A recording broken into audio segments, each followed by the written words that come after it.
Secretary, please call the row. Senators Gannon, Here. Crawford, Carter, Coleman, Koenig, Rizzo, Washington. We have a quorum. We will be hearing two bills, House Bill 909 and Senate Bill 590. There will be time limits. Please be as second as possible. We will hear support and then opposition. The room is full. The hallway is full, and so after you testify, if you wouldn't mind to leave so that somebody outside can come in, and we have people who will be aiding in that at both doors. Also, we all know why we're here today, so let's keep our comments and discussion as professional as possible. We will begin with support first. Yes, the bill sponsor. Is 5, let's hear from House Bill 909 first. Okay, both of you.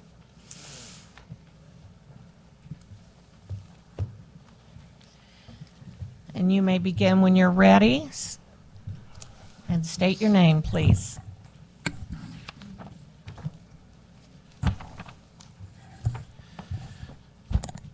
So, Madam Chair and members of the committee, good morning. For the record, Representative Mike Haffner, representing Missouri's 55th Legislative District, and I'm going to be presenting House Bill 909 in regards to the landfill.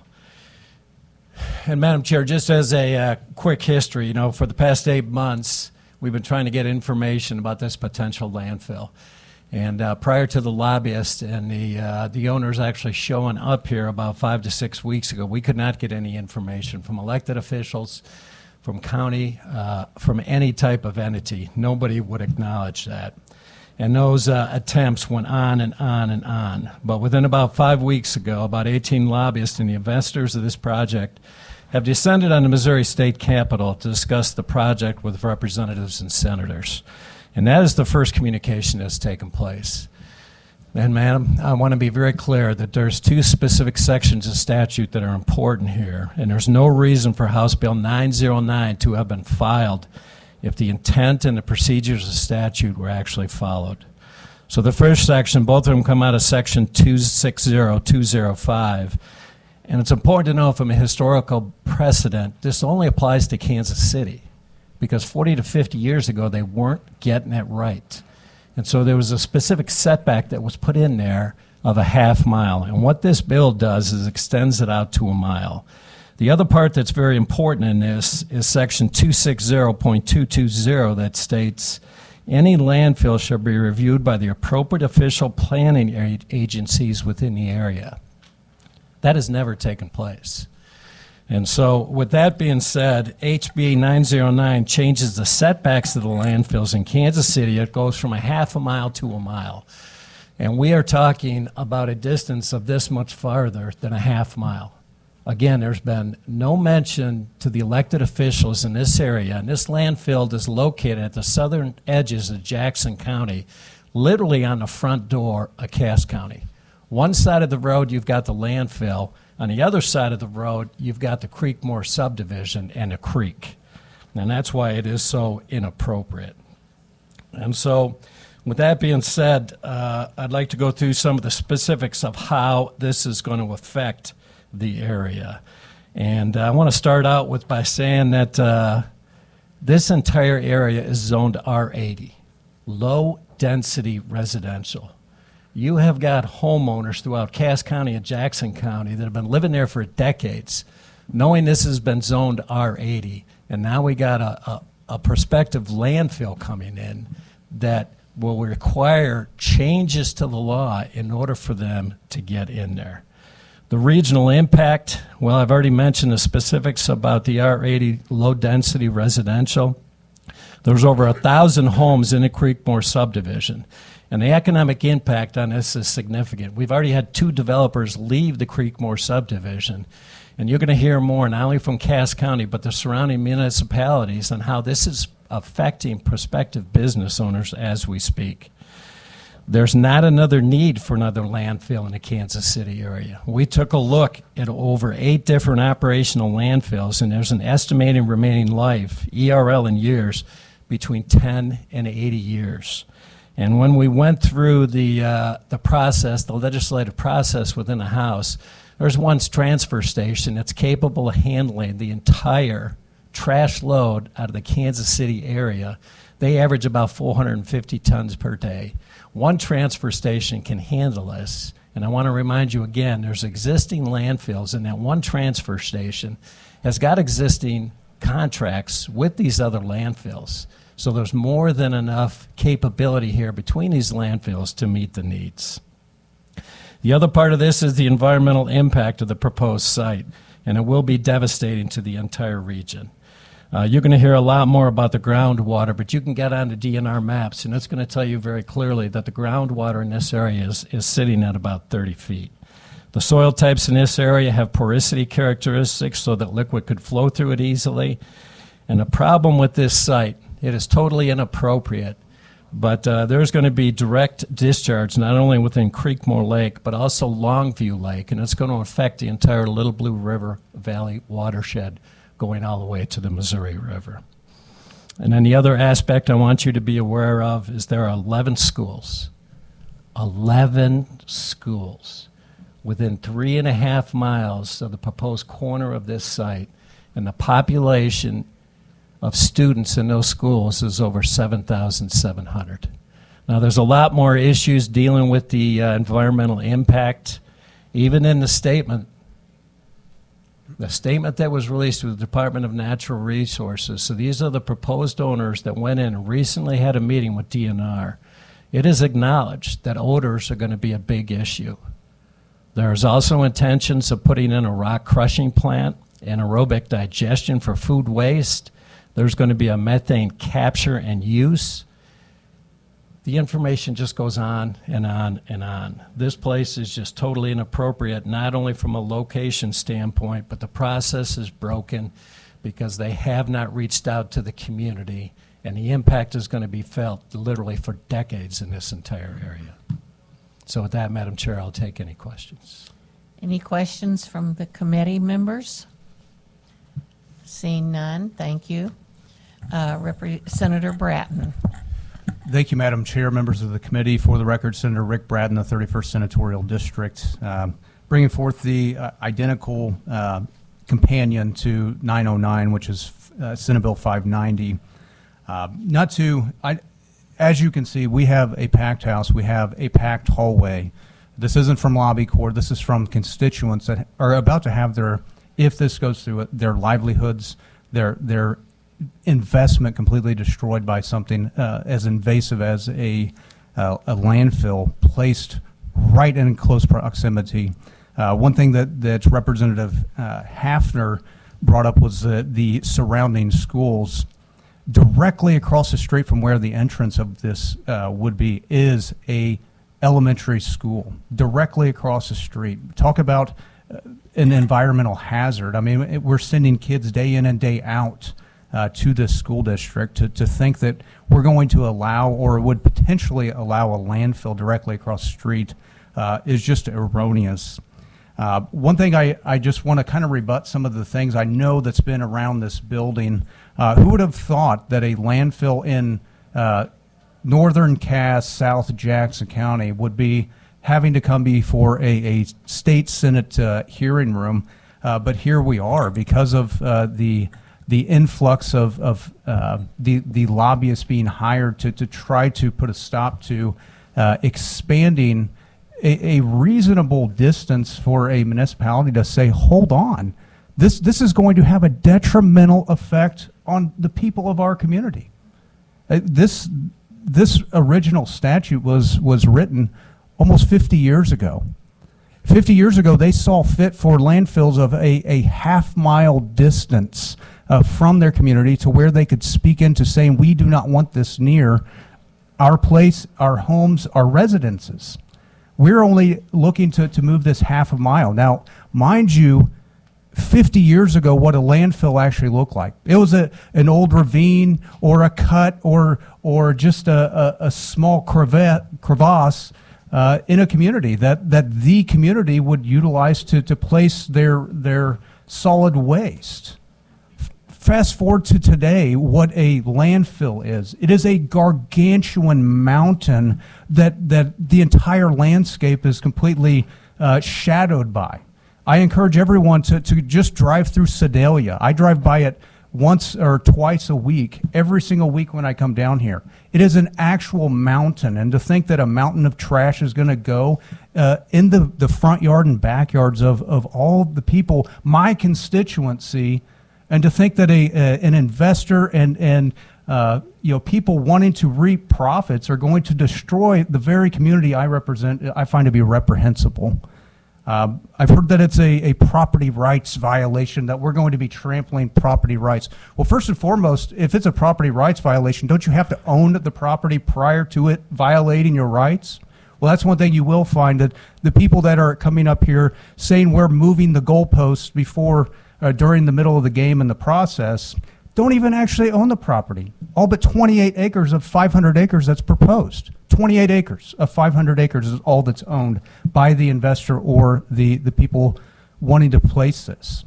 So there are so many things that are being misinterpreted or actually misrepresentative of where we are. But all I can tell you is this is my community. This is a place where I have represented for over a decade.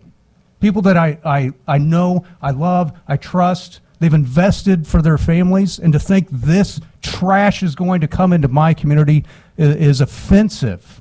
And I just hope that you all see fit to help move this forward, to put a stop to it. 1 mile for these giant monstrosities is not far enough, in my opinion.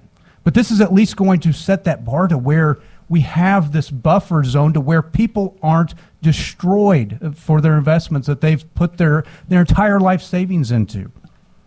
There was a paper that ran an article, so now they're having to disclose within 5 miles of this potential site that you have to disclose on your property if you're wanting to sell that this is a detriment to it and that you're going to have a potential landfill. 44,000 parcels of land. 44,000 of people's property rights being violated by placing this right in the community. I find it to be just beyond the pale. Again, I'm appalled that we even have to be at this level. It should have been stopped by all communities, but we have to do what we have to do, and I'm going to represent the people who have elected me and sent me here. And we have a lot of expert testimony that can really dive into the environmental aspect and detriment that this will be, the actual facts of the matter. But I just wanted to express my heart and soul on this, that this is why I was sent here, to represent the people, their rights, and I'll do everything I possibly can to make sure that they're protected. Not an investor, not a landfill. Thank you, Senator. Questions? Senator Koenig? So do you know you might not know the answer to this, but do you know the average price of industrial acre in Jackson County? I don't know the cost of that, what that would be, to be honest with you. And I would imagine that it's significantly higher than what it's currently zoned. Oh, absolutely. Well, I mean, an R80, which is residential rural, and moving it to an industrial site. I mean, I could honestly go on and on to where it would be true that if it got rezoned industrial, basically they were added a whole bunch of value that they didn't actually pay for. Oh, absolutely. And not to mention the value added to theirs, but the diminished value to those who are surrounded by something like this, too. That needs to be taken into effect. Thank you for the question. Any other questions? Yes, Senator Washington. Hi, I just have a follow-up just so I can have a full understanding. So what is the land zoned at right now? R80. It's residential rural, basically, so a very broad residential. It was put into place that way, I think, 43 years ago by Kansas City to make it to where the 150 Boulevard there remained a nice, beautiful landscape, for people to have what it is right now. So I just hate to see the movement towards this, what it would do for Longview, and you know the area well, Right. and I know. So if they were able to do this, then what would the zone change to? It would have to be rezoned to industrial. And kind of just following up for what Senator Kennedy said, so industrial definitely is a value that is higher than residential rural, correct? Exponentially higher. Okay, and so they would basically inherit, they would buy land and automatically see an improvement in their value. They would see an improvement, and to speak as to where and how they're able to obtain the land for this, there was a listing that the investors actually purchased that was listed, a residential home of 28, I think it was 28 or 29 acres for $1.6 million. Well, with the threat of this going down, they were able to obtain that property for Say that again. How much was it again, Senator? I'm sorry. 1.6 is what it had been listed at. And they were able to obtain that property because of the threat of the landfill, nobody wanting to buy, for $1 million. So, I mean, they almost got it by half of what the listing price was because of the threat of this. And from what I've been told, and what they've now started sending letters to surrounding areas of trying to get that land or purchase land in the area, threatening this is going to be the highest price you're going to get, and if this moves forward, you're going to get exponentially less. Like condemnation? Yes. So my second question kind of falls along that. So how will this affect the value of? I have lots of friends that live in the Grandview part of that and along 150 going east towards Lee Summit. And of course, as you know, we've done a lot of work on 150, at least in my lifetime, in your lifetime, where you have Honeywell there, and you don't even realize that you've crossed over into Kansas anymore because of so much work that has been done in the community. So for the homes that are along 150, including some of the nicest, most expensive homes, where I think our quarterback may live, what would the value, what happens to the value of them if a landfill is in that area? And I know it's not going to go as far west as the state line, but you are still talking about 150 in the same community that's going from the closer to Lee Summit area that's hitting a little bit of Grandview and a little bit of North Cass County as well. Oh, it'd be a huge hit to the property values. I mean, because you're having to disclose that, and who wants to live, right next to, invest, especially for the high-end home that's been built right there. Why would you want to invest in something to where, in 10 years you're going to be staring at a mountain of trash and hearing compactor, tractors running, almost 24/7 to move around trash. I mean, nobody's going to want to move to something like that. I know because I lived less than a mile from the old Lee Summit dump, which we moved there knowing there was a dump there. But all you heard, continually day in and day out, and if the wind was right, all you smelled was the smell of, garbage, and it sucked. And I know if I'm looking to spend a substantial amount of money in a lifetime home that I want to retire at, I'm not going to go buy that, And Senator, let me ask you just one more question, because I know we have a lot of people, and I don't want the chair looking at me too mean, but in that community, we still have a lot of wildlife. Mm-hmm. That's a very, very unique community. How will a landfill affect the wildlife that we have there? Especially not that I look forward to it, but I do look forward to the deers, make sure I don't hit them, but it isn't, they are there. But the wildlife that we have along 150 and in that area, will that affect our wildlife there? Oh, sure. Not just the wildlife and the migratory aspect, but you're also going to bring in, the seagulls and all this sort of stuff that migrates to landfills, crows and these sort of scavenger type animals, rodents, you name it. I mean, because that's what they live and prosper on. Thank you. Yeah, thank you. Any other questions from the committee? I just have one question about how many trash trucks would be going there in a 24-hour period. I'm not sure of the exact amount, but the size and scope of the landfill would be, just gigantic, and the amount of, trash service providers, I mean, with that sort of location would be just crazy. Hundreds, maybe. Hundreds, I would assume, but I'm sure there's some people here that could testify better to the exacts on that. Okay, thank you, Senator. Oh, question? Senator Coleman? Happy Easter. Well, happy Easter.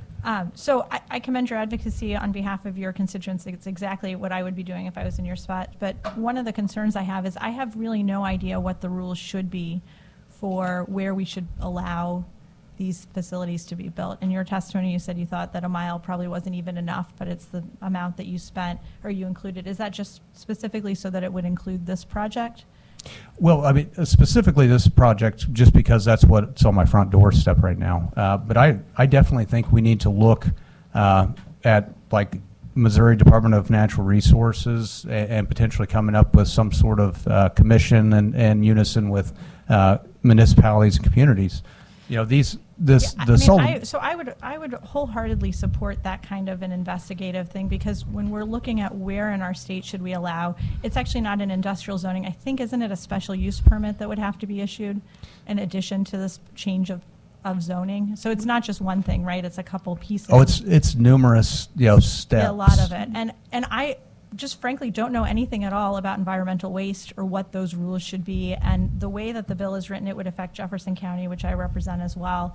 And frankly, we need the development in spots. And so it would be interesting to me to find out what the recommendations are of where this should be and where this shouldn't be.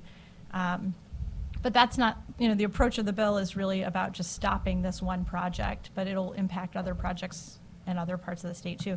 The other thing that was mentioned was that, the developer who's proposing to put in this thing has hired some lobbyists, and that we obviously have a lot of constituents here who care deeply about this bill. There are also a lot of lobbyists on the side that are paid for by taxpayers who are also have been hired, right? Because I think they actually have more lobbyists trying to stop the project than lobbyists hired to. So sometimes when people say like, oh, it's this or that, Republic has 5 and Raptor has a couple, Raymore has a few, Cass has some. So there's lots of people visiting our offices that are lobbyists as well. So I think that kind of gets thrown around as a dirty word, or this is bad, but taxpayers are paying for that side of the fight as well. Well, and I think rightfully so, because we're having to, combat what, information is being, pushed around down here. So they had to take those sort of measures to combat, that it was in the middle of the process and we're moving goalposts, which is not true. This is our property being violated, of which is not. So it was all these sorts of... Those aren't arguments I've ever made, right? Like my concern has always been, I have no idea what the environmental impact is appropriate and where we should or shouldn't place these things. And just NIMBY as an argument feels not as compelling to me, even though it would, of course, you're doing everything you have to do, and I would be here too if I were one of your constituents. So I just wanted to say that I'm really interested in seeing what should the rules be about where we put waste and where should those be, and just wanting to kill a specific project I'm sympathetic to, but a 50-year-old law that we haven't revisited, it's not super compelling to me that this is where it should be. So I hope somebody's able to testify about what is appropriate for where things should and shouldn't be across the state. Well, just to kind of follow up with the what should we do, we should have a regional look as to what we're going to do with solid waste. I mean, our sanitary system, our society is a sanitary society. It is a necessity to have solid waste disposal. Nobody's refuting that, but we have to do it to where we're not impacting and to the detriment of communities, and that's where we do put these parameters in place to ensure we're providing this need, but we're not aiding in the detriment of these communities. So that's where I think we do have to look to DNR to come up with maybe a regional council committee to start these discussions, looking to where would be the best placement. Right now, like our community is going to either Shawnee Mission, Kansas to do the transfer, or all the way out to Sedalia. So I mean, it's a substantial trek and that cost is passed upon to the end user. So we do have to have these sorts of things, and I'm not opposed to that, but it is location when you are dealing with environmental detrimental facilities like this. So thank you, Chair, for your patience. Yes, thank you. Thank you, Senator.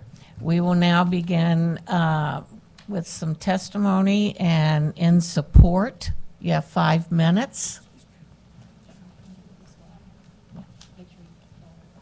Yes, please make sure you state your name and fill out a witness form. Thank you, Madam Chair and committee members. I appreciate your this opportunity to speak before you today. My name is Chris Turnbull. I'm the mayor of the city of Raymore. I've met with several of you previous to now, and I'm here in strong support of House Bill 909 and Senate Bill 590 due to current statutes being outdated and denying cities like mine local control of an issue that has direct impacts to our residents regarding our health, safety, and prosperity. For decades, first as police chief and now as mayor of the city of Raymore, I have defended my hometown, but the prospect of a landfill directly on our border threatens these decades of progress. Raymore is one of the fastest growing cities in Missouri, but a landfill across the street from a school, a church, residential neighborhoods, and lakes and streams is a threat to multiple communities and tens of thousands of people. Unfortunately, the developer of this possible landfill in southernmost Kansas City has failed in their obligations of transparency regarding the project.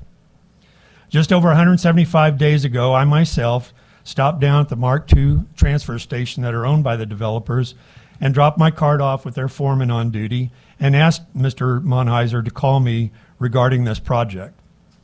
In addition to that invitation, multiple requests have gone unanswered or timeliness for meetings were abandoned. In fact, the developer's attorney had originally told us they would meet in early December with the city of Raymore, yet canceled that meeting weeks ahead of time.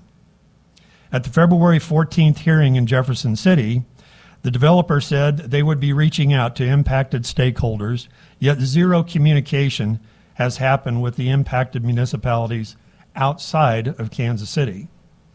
The developer continues to reference their landfill being in the middle of the process, yet property records indicate only 29 acres, as the senator mentioned, of land that has been purchased at that site. Multiple landowners in this area have said they will not sell, and recently the developer held an informal meeting with MDNR, which essentially confirmed they are at the beginning or have not even started any official processes. Most egregiously, the developer has mentioned it is just a landfill, that they want to help our community. This neglects the basic facts. The developer not only wants the largest landfill in the state by tonnage accepted, they also want to drive up profits by including a rock crushing operation, recycling operations, and aerobic digestion processes. This will include the need to reroute a creek on the proposed site. More than anything, however, we consistently ask residents, local governments, and elected officials to work together, to get involved and be a part of the process. In this case, our constituents have responded. Every elected official from the area supports this legislation, including all 3 Missouri senators whose senatorial districts are impacted by this proposal. From local school boards, mayors, council members, and county legislators to our state representatives, state senators, and even our U.S. congressional representatives. All support this legislation. We urge you to give voice to those who are impacted and pass House Bill 909 and Senate Bills 590. Thank you. Questions for the witness? Seeing none. Thank you. Thank you, ma'am. Next. Should I leave my written testimony here as well? You can. Witness form. Yeah. Thank you. You have 3 minutes, sir. I've practiced all week for 5. Oh. I promise I'll read it and I'll be concise. Okay. Honorable Senators, I'm Bill Baird, Mayor of the City of Lee Summit, one of the fastest growing cities in Missouri with nearly 105,000 citizens. We're expected to grow by over 35,000 people over the next 20 years, and the bulk of the population growth will be on the south side of Lee Summit, where this landfill is being proposed. Yeah. Sorry, thank you. The little green button? Yeah, it's on. Okay. Can you hear me better? Sorry about that. The proposed site for this landfill is technically within the city of Kansas City, but it's almost entirely surrounded by Lee Summit, Raymore, and Grandview. Many decades ago, Kansas City annexed slivers of land between our cities, such as this area we're discussing today. The impacts of this landfill on properties so remote from the bulk of Kansas City won't be primarily felt by Kansas City, but by those neighborhoods and cities surrounding the area. Because the property in question is on the extreme outskirts of Kansas City, there's been little attention paid to the area and even less active encouragement of healthy development. You might wonder why Kansas City is not taking a strong stance against the proposal when it has schools that would be within a quarter mile of the landfill. Kansas City is not taking a strong position because the students and teachers of Summit Point Elementary primarily live in Lee Summit.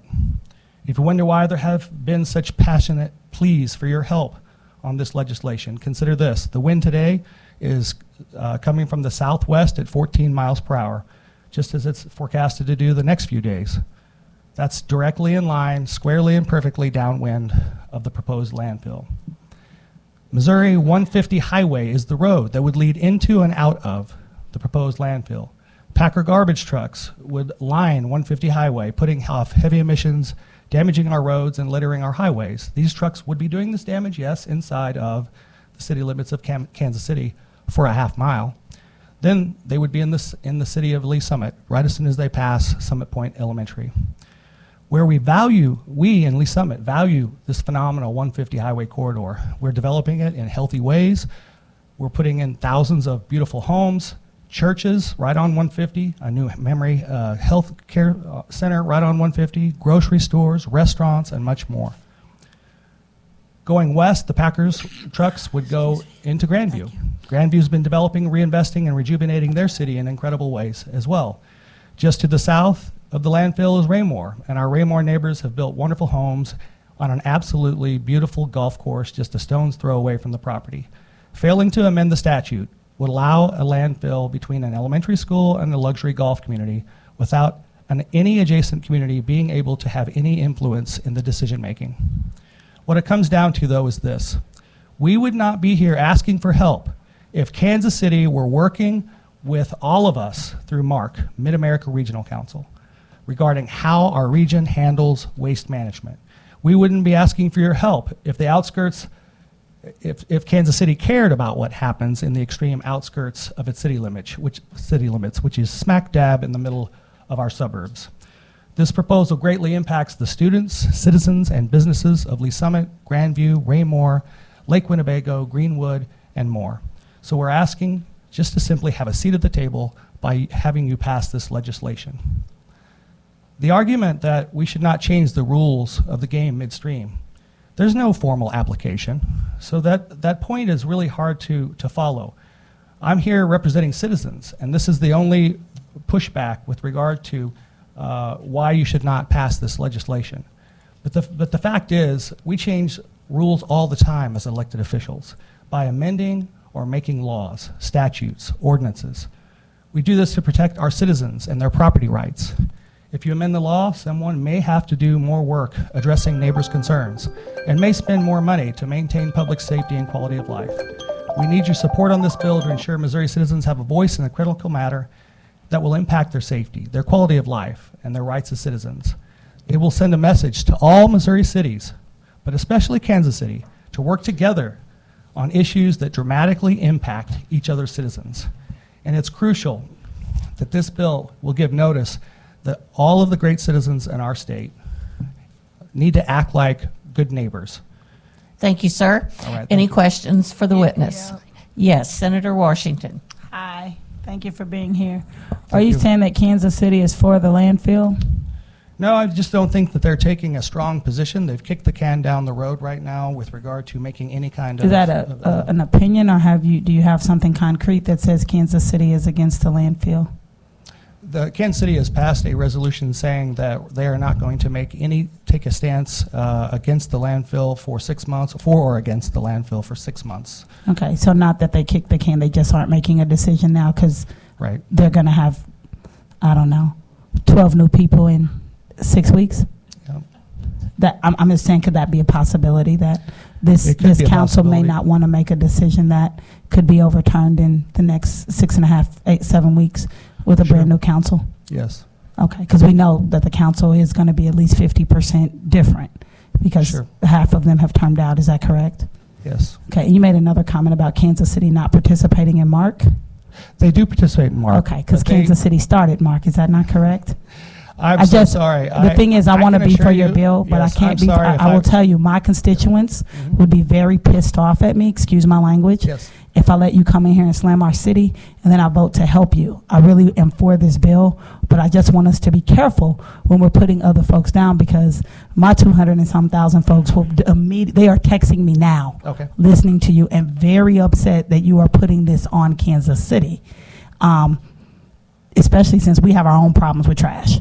But I just want us to be careful when we're doing that. Yes, ma'am. And let's not say that it's because of whatever we think. I would think, personally, I don't want some people that are on the council right now to make a decision, because we know they're not going to be there. And so I don't think that they're not for that. I think our congressman would have had those conversations. I'm texting now. I've texted my mayor now, who has responded. And so I just want us to be careful when we're doing that, because I don't want to be in a position where my constituents change their mind and make me vote a different way. Yes, ma'am. All right, thank you. Any other questions? Seeing none, thank you. Next witness in support of the bill, 3 minutes. Please state your name. Thank you, members of the committee. My name is Rick Myers. I'm a resident of South Kansas City. I believe you've heard from me and quite a few of my neighbors recently, as I lead a group of approximately 3,400 residents, and I have signatures here from approximately 5,000 more who are all seeking your support of this legislation. I want to start off by thanking the developer for finally raising the curtain a bit on this project a couple weeks ago in the February House hearing. It was more troubling, however, than we first imagined. I say imagined because that's what we had to do with the secrecy, misinformation, misdirection, and, as stated earlier, an ever-growing army of lobbyists. I also want to address the developer's FAQ document that you've likely seen and we'll hear more about today. I found it very interesting that they can't even call it a landfill. To make it sound less egregious, they use the term repository. Repository. This isn't a library they're putting in my neighborhood. It's a dump. If you've read the document, you'll see that they talk about a couple of things that directly impact the quality of life for me and my neighbors. Kansas City adopted the amended Longview Area Plan in 2017. The guiding principles of this plan are to preserve and enhance the rural appearance and character of the area, low-density residential housing, and working with adjacent communities. I think we can all agree that the project so far does not meet any of these standards. They talk about not operating 24/7, but there are components of this operation that will likely run longer than a typical day. Nightly cover of the daily deposits is a requirement by law. This will likely happen after hours. We've also heard of a rock crushing operation as part of this project. I can only imagine. I live 1 mile from the site. I can only imagine. Will there be blasting as part of this? I don't know yet. Finally, you'll see in this document that landfills don't impact property value, as we discussed recently. In fact, the only piece of property they own, as Senator Brattin suggested, is one small 29-acre tract that was recently purchased at a 30% discount to its original asking price. Just the rumor of the landfill has driven down the property values. Wait until the horrendous odor that they've discussed kicks in. Again, I can only imagine. So how does this story end? Each of you must ask yourself what role you play and whether or not you support local communities having a voice in a multi-generational decision in what happens in their neighborhood. We ask for your support. Thank you. Any questions? Senator Coleman. I want to commend you, first of all, getting 5,000 signatures in a 38-member group. Anybody who's done any grassroots advocacy knows that that's no small feat. So Thank you. Congratulations. That was incredible. Thank you. The question that I had was, your closing statement was that the local community should have a say, and my understanding is that the rules as they're written allow the local community to weigh in on these projects, and that those approvals haven't been granted yet. So it seems like there's a disconnect between what we're being asked to do, which is to come in as the state, and what you're asking to have happen, which is to let the local community be heard. I have a really hard time imagining that your local elected officials are going to let this project go through if the kind of advocacy work that you've done moves forward. Sure. So it feels maybe a little heavy-handed for us to come in. When Well, it's just, so if I could, it's Yeah. my understanding that once they get 1 foot beyond this half-mile distance, adjacent communities no longer have a voice, and that's what I meant. Okay, So thank you. 1/2 mile and 1 foot, cities like Raymore and Lee Summit no longer have a say. Okay, that makes more sense to me. I appreciate you. All right, thank you. Thanks. Any other questions for the witness? Yes, Senator Washington. Can you explain that again for the people listening? If it's 1/2 mile and 1 foot, then the community, are you saying that the communities who would be affected by this wouldn't actually have a say? So it's my understanding, and perhaps Representative Haffner, if I state this wrong, can correct me. The legislation today suggests that within 1/2 mile, adjacent municipalities get to vote and say whether a landfill will exist within that 1/2 mile. Once you get 1 foot beyond that 1/2 mile, those adjacent municipalities no longer have a say. And that's what this legislation is asking, to extend that to 1 full mile. So just for me to visualize this, and since I'm from the community, Loch Lloyd is more than the 1/2 mile, so they wouldn't be able to have a say right now, correct? Loch Lloyd would fall with, so technically, no. They would have a voice as a grassroots organization. No, but as a municipality. As a municipality, no, they would not. Okay, because I think we forget that they are technically a municipality because they have so much money. So that's what I was trying to. But this 1 mile may or may not. Just say Loch Lloyd was 0.87 miles within this. Then if this was extended to 1 mile, then Loch Lloyd would have a say. That's correct. Patrick would, Mahomes would have a say. Number 15 would have a say. Yes, ma'am. All right, thank you. Yes, ma'am.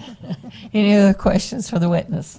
Seeing none, thank you, sir. All right, thank you. Next, in support of the bill, you have 3 minutes.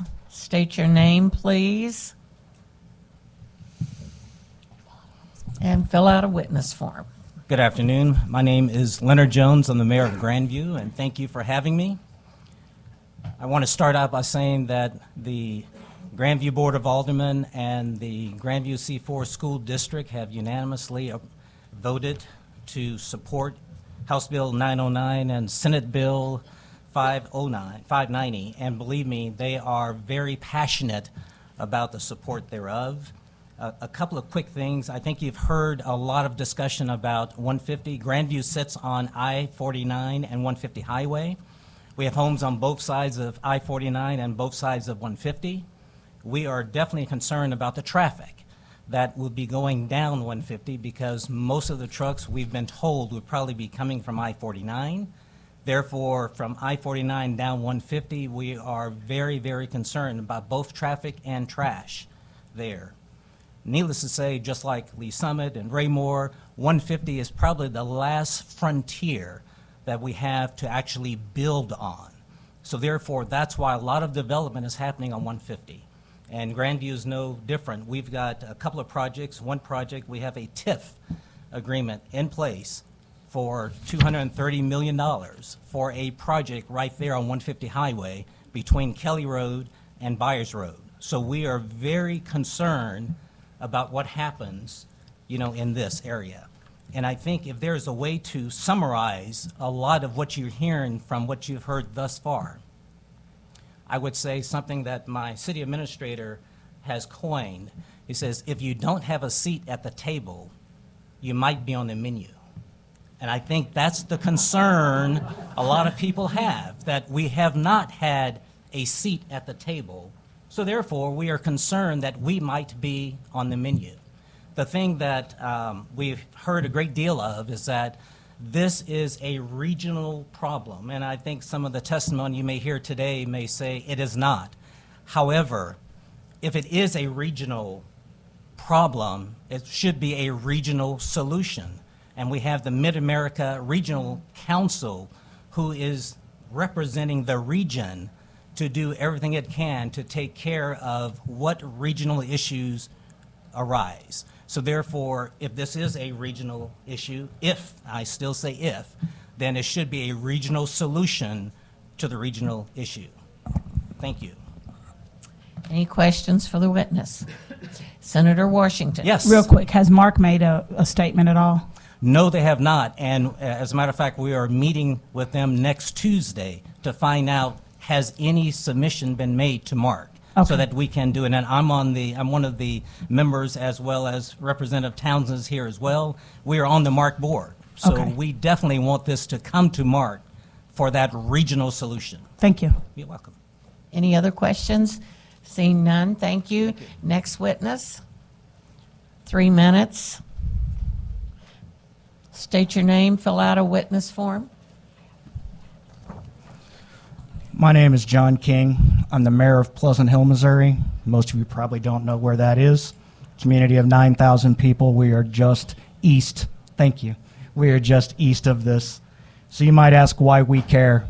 First of all, we care because they're our neighbors, and that's what you do. You support your neighbors. And this does have an impact, I think, long-term on the ecosystems that will affect all of us. But in addition to being the mayor of Pleasant Hill, I am an assistant chief with the South Metro Fire District, and we provide fire protection for the city of Raymore. And I'm going to kind of take my time real quick to kind of take a different look at this. A landfill of this size is going to have a fire, regardless of what anybody tells you. You cannot plan for science. In 30 years, I have been to landfill fires, dump fires, transfer facility fires, and they start because of spontaneous combustion, which is science in nature. You can't stop that. A fire in one of these is going to draw the resources of every community surrounding this thing, not for an hour, not for 12 hours, but for days and weeks. Even worse, if it's once this landfill gets going, if it's a subterranean fire, I'm going to have you think about Bridgerton, Missouri, 120 miles east of here. Let's just take the point of way that landfill is a Superfund site. They had a subterranean fire start in that facility in 2010. An EPA report that came out March 29th of this year, that fire still impedes the Superfund cleanup 13 years later. 6 years after that fire began, they are recording temperatures, high temperatures of that fire, 150 feet deep for 15 football fields. 450-acre site in this area is going to have fires, and that is going to cause an ecological disaster for this area. We have an opportunity to stop it now. Yes, it's localized, it's a local community, but this is where it starts.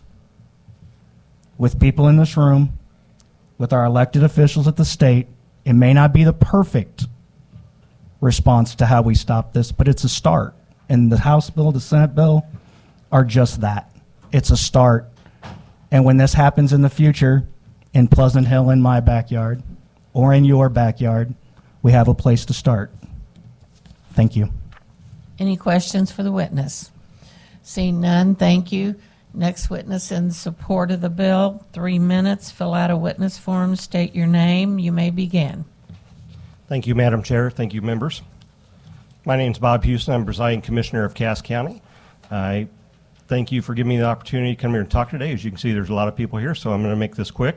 I'm asking for your support of House Bill 909 and Senate Bill 590. Supporting this legislation allows for a regional conversation surrounding the need and placement of a landfill. Cass County and our communities in the northern part of the county and southern Jackson County really have no say in this project, and that would negatively impact the health, property values, and economic development in the area, past that 1/2 mile radius, as he said earlier.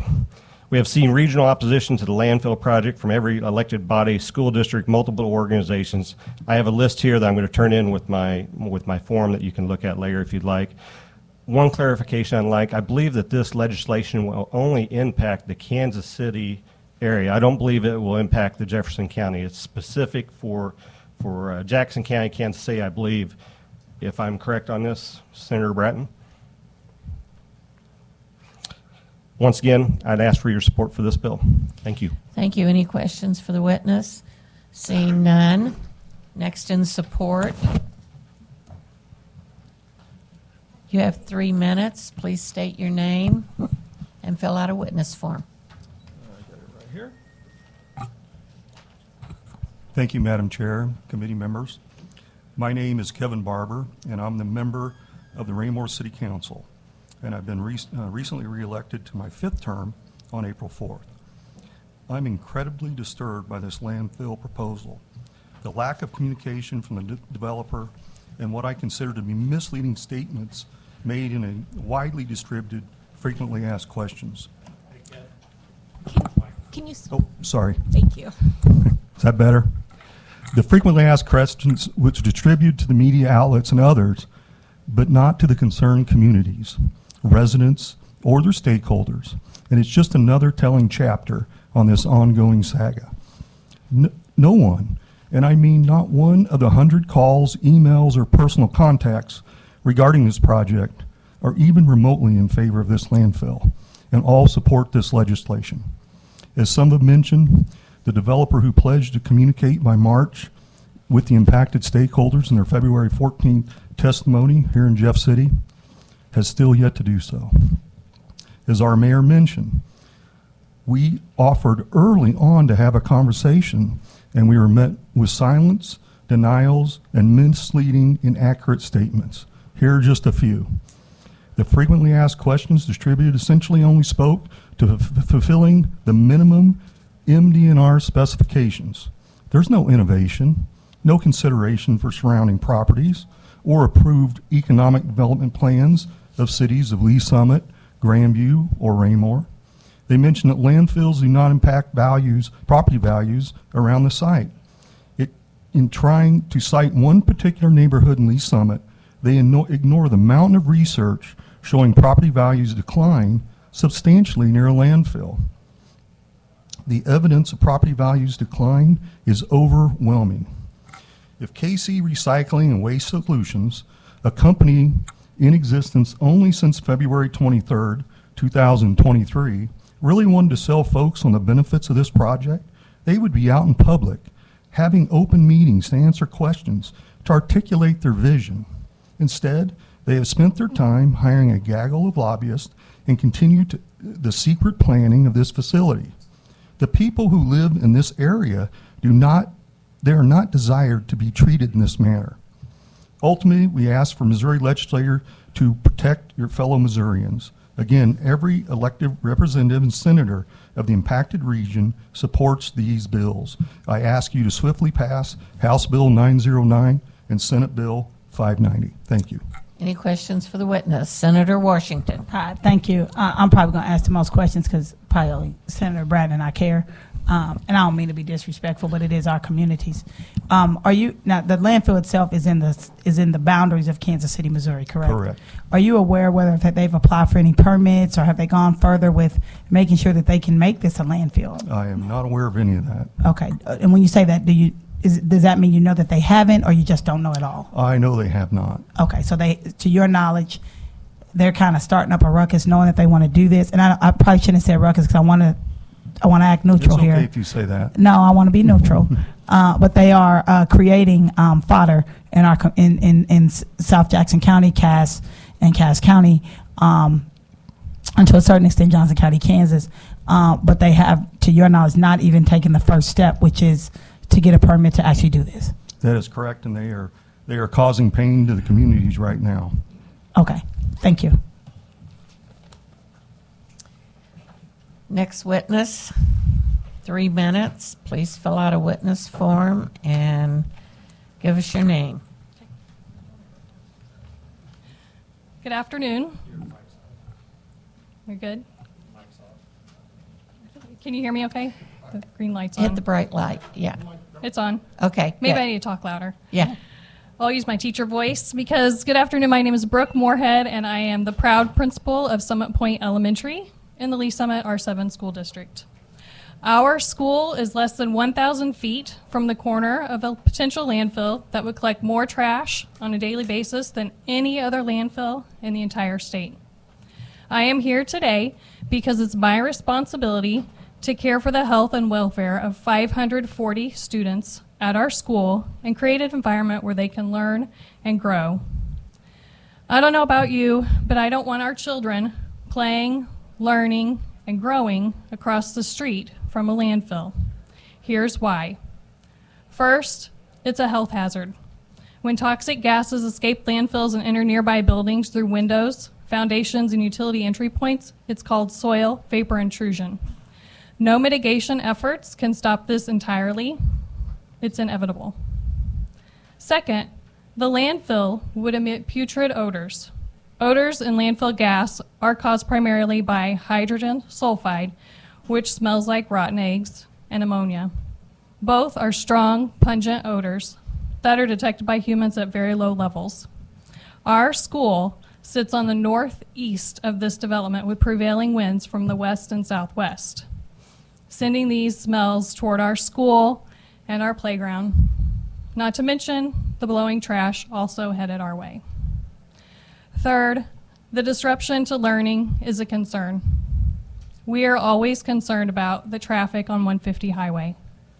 Our buses and parents use this road throughout the day and would be competing with up to 500 trucks a day. Over the past several years, we've witnessed multiple accidents and have problem solved many ways, including asking the Kansas City Police Department to conduct a traffic study and give us some suggestions. This study did not lead to any additional ideas that we had not already implemented. Now, imagine adding those 500 trucks and other business vehicles to this equation. This, along with the noise of excavation, drilling, rock blasting, steamrollers, will be a constant distraction to our school day. Thank you for your time today and the opportunity to share our concerns. Any questions? Senator Washington. Hi, thank you for being here. Thank you. Do you actually live anywhere near where the landfill is going to be? I currently live in Lee Summit, yes. Okay. Do you live near within a mile of the landfill? Within a mile, no. Within 5, yes. Okay. Is Lee Summit School in today? They are. Okay. So you're missing so that you could do this civic duty. I am. And you'll share this with your students when you get back. Absolutely will. Okay. And parents. You'll share the civic duty of what you're doing because that's something that teachers do. I agree. Yes. Okay. Without anyone very important. Yes. Without anyone interrupting with how you teach your kids. Thank you. Thank you. Yes, Senator. Can you reiterate the distance between the proposed landfill and the school? Less than 1,000 feet. Thank you. Any other questions? Thank you. Next witness, 3 minutes. State your name, fill out a witness form, and you may begin. Brad Kempf with Summit Homes. My form also includes copies of my statement. Summit Homes, one of Kansas City's largest community developers and home builders based in Lee Summit, Missouri, has been in the industry since 2002, building over 3,300 homes and creating nearly 10,000 jobs. Summit has significant investments planned within a 5-mile radius of the potential landfill site that would be materially and negatively affected if a landfill is approved for this location. Our financial summary follows, which is in there that you can look at later. I don't want to go through every number. Summit Homes creates vibrant communities with an abundance of amenities, homes ranging in price from low 300s to over $650,000.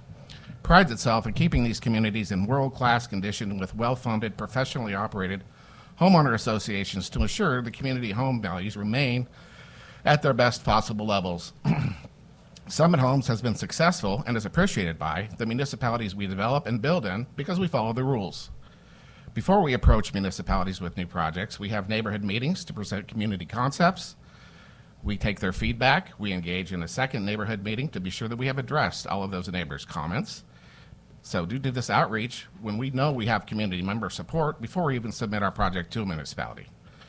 No neighborhood education has occurred with this landfill project, and Summit Homes does not believe this is how a business operates if they plan to improve the lifestyle and conditions in the surrounding community. To try and bring in such a negative economic influencer into an area surrounded by single-family residences and being as clandestine as possible does not bode well for building trust and acceptance in a community. This location is ripe for residential and commercial development to support the surrounding community, not an odor-producing, value-degrading eyesore such as a landfill. In a landfill, if a landfill is approved for the proposed location, then all future Summit Homes investment of nearly $160 million is at risk. We will not be able to continue to develop, build, and attract new residents to an area that is about to be blighted and have our home buyers' values significantly fall and lose money. We strongly urge you to support House Bill 909 and Senate Bill 590. Thank you for your time. Any questions for the witness? Seeing none, thank you. Next witness, you have 1 minute. No? Sorry? We still have 1, 2, 3. Okay, you have 3 minutes. No. Wow. I was counting right here. I know. Well, there was somebody. My name is Melissa Sutton, changed it. and I'm a resident of the Creekmore neighborhood that is directly across from the landfill. Excuse me. Yes. You get 1 minute. Okay, I will take 1 Okay. minute. I just want to give you the personal story as to Not in My Backyard. Less than 2 years ago, my family put our life savings into our forever home in Creekmore. Myself, my husband, and my 2 adult children, one of which has special needs. We built our home to accommodate him for the rest of his life with careful consideration as to what he will need and the caregiver that will have to take care of him after we are gone. Now this potential landfill threatens his entire life. Declining home values and equity will cause extreme financial harm to our long-term planning for him. The impact of the landfill will have on his overall well-being is traumatic. He will no longer be able to function. Due to his disability, he will not be able to tolerate the traffic, the noise, the odor, or the trash. He will eventually become homebound. All of this despite our best efforts to plan for his future. Watching his future that we diligently planned for crumble before our eyes is heartbreaking and traumatic, especially given the fact that we have little to no control over what is about and potentially could happen. This proposed landfill is already affecting our home values and those of my neighbors, the general well-being of all 3,000 neighbors in my neighborhood alone. If it is built, it'll have a ripple effect throughout our entire city and community. So please pass support House Bill 909, Senate Bill 590, to help families like me that don't have any say in what could happen and what we worked so hard to create. Thank you. Any questions? Yes, Senator Washington. I'm sorry, where did you say you live again? I live in Creekmore, directly I live in the hood, so I don't know all the subdivision names. If you could just give me some. I am 3/4 miles south. You could give me like a street number. You live in 150th, 155th Street. Okay. Just across 155th Street. You can see the landfill. And that's in Raymore, correct? It is in Raymore, directly from my front porch and back porch, even with the half-mile buffer. Okay, so at 155th and south of that, you can still see the landfill Yes, that's I in can. Lee Summit? I can. Okay. Yes. Okay. And so you said it's already causing home Yes. values to decrease? Yes, it is. Okay. Existing home sales have And dropped. you think it's only because of the landfill? I do, yes. Okay, because Yes. I have some realtor friends that are Yes. selling in Raymore, and they're Yes. making a ton of money. They may Well, not agree they with were. you. They were. I went They to two just different sold one realtors yesterday. before They this. posted on social media. I went so. to the local realtors before this, and I'm going to speak to my neighborhood alone.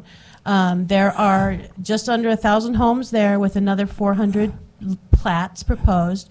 In the last, since the last House hearing in February, at least 2 existing home sales have fallen through with earnest money on the table, left on the table. The realtor in our neighborhood has said her visits are down 75% in the 3-month period prior to And you February. believe it's only because of this, not I do. not Yes, because the that- Fed's raising the interest rate or home values going down everywhere? I asked her that, and her feeling was no, based on the fact that this neighborhood has just been growing and thriving. Homes in Raymore are not, even when we bought 2 years ago, they were not staying on the market for any length of time, and now there are several sitting there. The And builder then that second built quick our home question, has because I left. know we got a lot more Yeah. people. And you said it's already kind of affecting your husband's health? Oh, it's affecting the stress is affecting all of our Okay, health. and you got, It's so my I'm a son. lawyer, so for Yes. me, I got to have some proof. Yes. So have you guys gone to psychiatrists and those sorts of things that, I mean, because I'm for real. I mean, for me, understand. I'm really, really strict Not yet. about what we say here. Right. And so I want us, and I totally feel you guys, and I'm totally there with you, but I just want us to be careful what we say. Correct. So if that is We have affecting you, have you guys seen, We have had not. psychiatric help? We have not. We have a special needs son. Our primary goal is taking care of him. Okay, We are still thank you. recovering from moving him 2 years ago and preparing to have to move again if necessary. Okay, thank you. Any other questions? Seeing none, thank you. Thank you. What's your first name, ma'am? Melissa. Melissa. Next witness. 1 minute.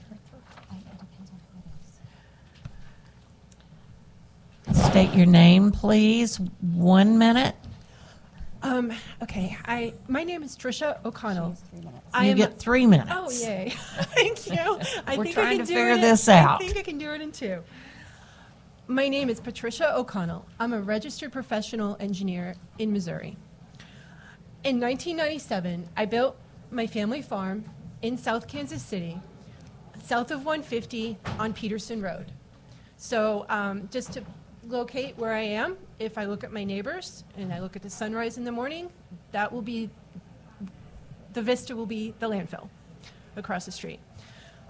Today's modern landfills are, okay, the landfill project in the residentially zoned Longview Lake area of Kansas City will have widespread and lasting negative impacts on the region. Today's modern landfills are significantly larger than the municipal landfills originally regulated by the state. New modern landfills encompass hundreds of acres and accept waste for greater distances. They also last for longer times.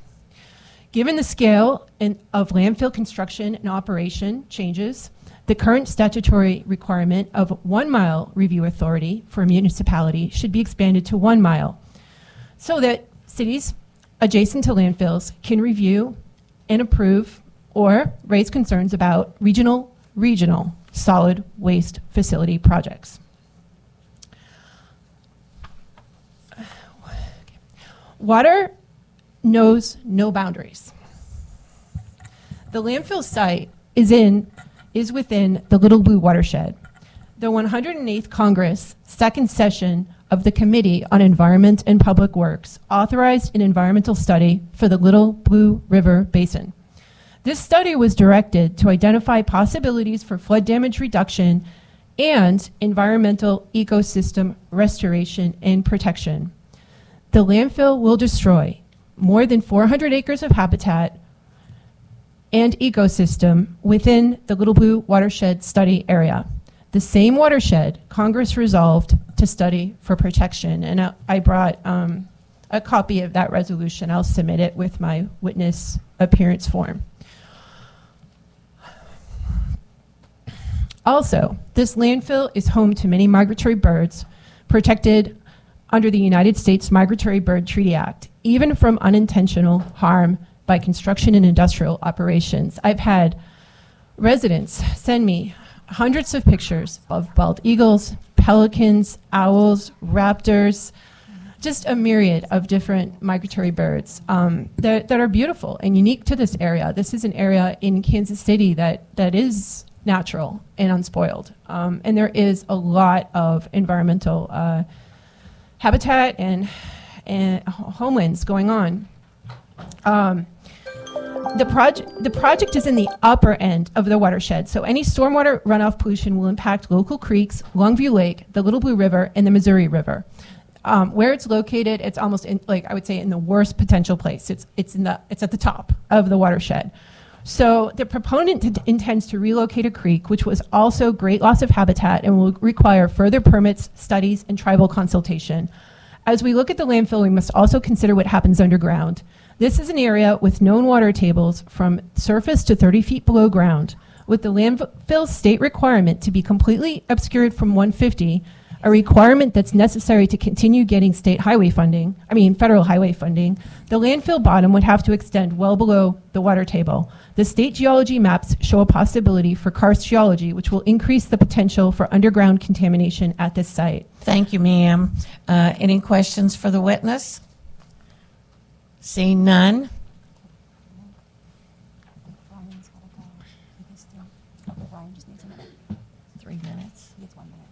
You have 1 minute, and fill out a witness form and state your name. You may begin.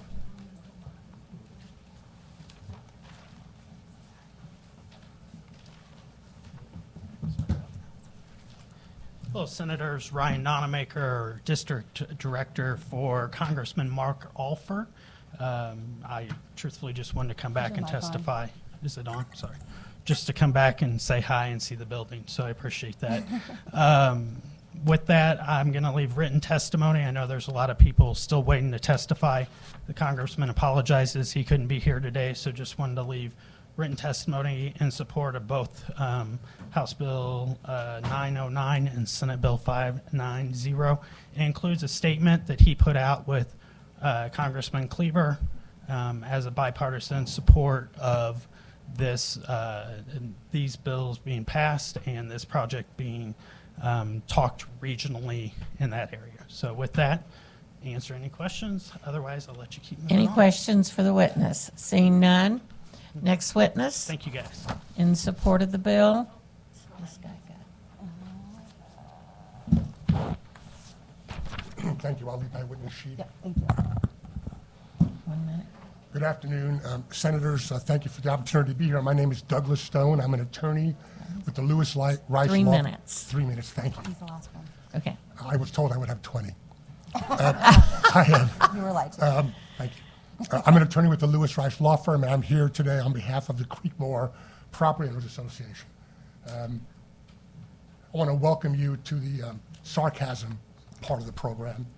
So when I was first brought onto this and tried to learn a little bit about this project, I found it very difficult, and the reason why is because nobody was talking about it. Ultimately, once the project came to light, and both the residents and the political subdivision in the area were able to react with information, the developers came out with their frequently asked questions. I'm a development lawyer, and I've got experience writing frequently asked questions. And so when I read them, I like to think about what it is I didn't want to say when I was writing these frequently asked questions, because they're all a one-sided set of information. So one of the frequently asked questions that the developers think is important to ask is, remember that we will not be depositing radiological or hazardous waste. Well, no one said they were. That does not mean that the landfill doesn't have environmentally dangerous potential. Nobody said they're going to dump bodies there either. That's not expected. But what is expected is an environmentally damaging use. They go on to say, in another question, will there be a risk of air contamination? And will there be a risk of water contamination? And their answer is no. Well, that's absurd. And that's just an absurd answer. They qualify their emphatic no by explaining all the efforts they're going to go through to try to maintain a lack of environmental contamination. Why is that? Well, because there's a risk of environmental contamination. They say that the neighbors are concerned there'll be a rise in crime. No one has said that the landfill is going to generate a rise in crime. In fact, they point as a reason why that's not true, although no one has said it's true, although they point as to why that's not true to the Lake Quivira landfill, where there actually is some development going on around that landfill. They point to the fact that there's a $17 million house not far from that landfill. In fact, that's very true. That house belongs to the Deffenbaugh family and has not been able to be sold in over 6 or 7 years, if not longer. It's remained vacant because of its $17 million proximity to the landfill. I wouldn't hold that up if I were them. The next thing they talk about are schools, and they say, there are a bunch of schools that are within half a mile or less than a mile of other landfills. In fact, that's true. So let's take a look at those. East Trails Middle School, it's near the Lee Summit landfill. Oh, wait a minute. That didn't open until 4 years after that landfill closed. Not really a good example, I would say. Here's another one. Summit Point Elementary, that's to the Woods Chapel landfill. Wait a minute. That one opened 4 years after that landfill closed. Not a good example. Here's another one. Paul Kinder Middle School, also near the West Chapel landfill. Oh, that can't be on the list. That's not right, because that opened 10 years after that landfill closed. I don't understand what they're doing. Summit Valley, a little more complicated than this one. Summit Valley, that was built when that was an open landfill. It was built in the 2009-2010 universe. Summit Valley was scheduled to close in 2013. And so when the decision was made to site the Summit Valley Elementary School, it was with an expectation that that landfill was in its dying days. And then finally, the two more, Mill Valley, that actually is 1.7 miles from the Johnson County landfill, not a very good example either. And then finally, Elm Grove, which math is math. The Elm Grove, they say that it's 0.8 miles from the school property north to south. It's actually, we looked at it, it's actually 1.2. But that's not really, these are all kind of anecdotal points. The real point I want to make to you in closing is this.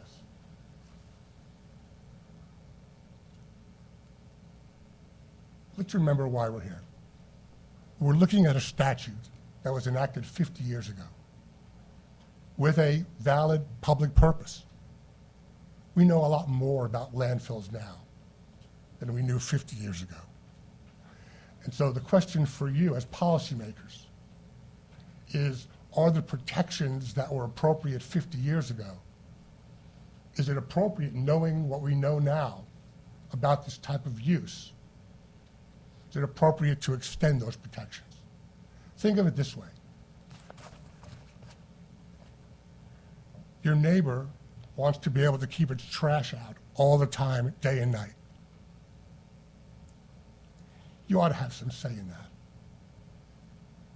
Thank you. I'll be glad to answer any questions. Any questions? Seeing none. Next witness. Thank you. Thank you. 1 minute, and state your name. Hi, Madam Chairwoman. Thank you. My name's Melissa Thomas.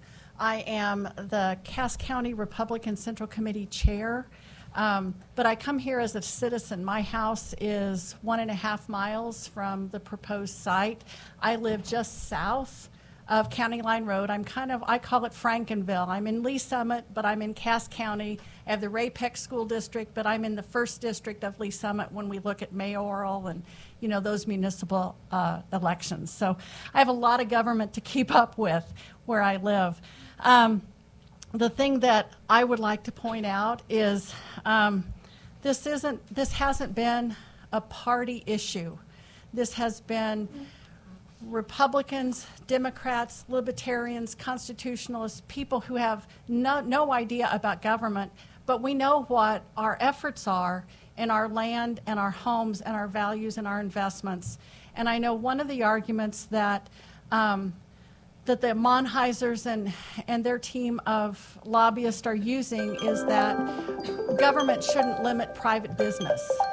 But I guess my question to you all as legislators is, when do private business owners and their investments get to run roughshod over, I'm a W-2 worker. I have been my whole life. I'm not a small business owner. I don't get tax breaks.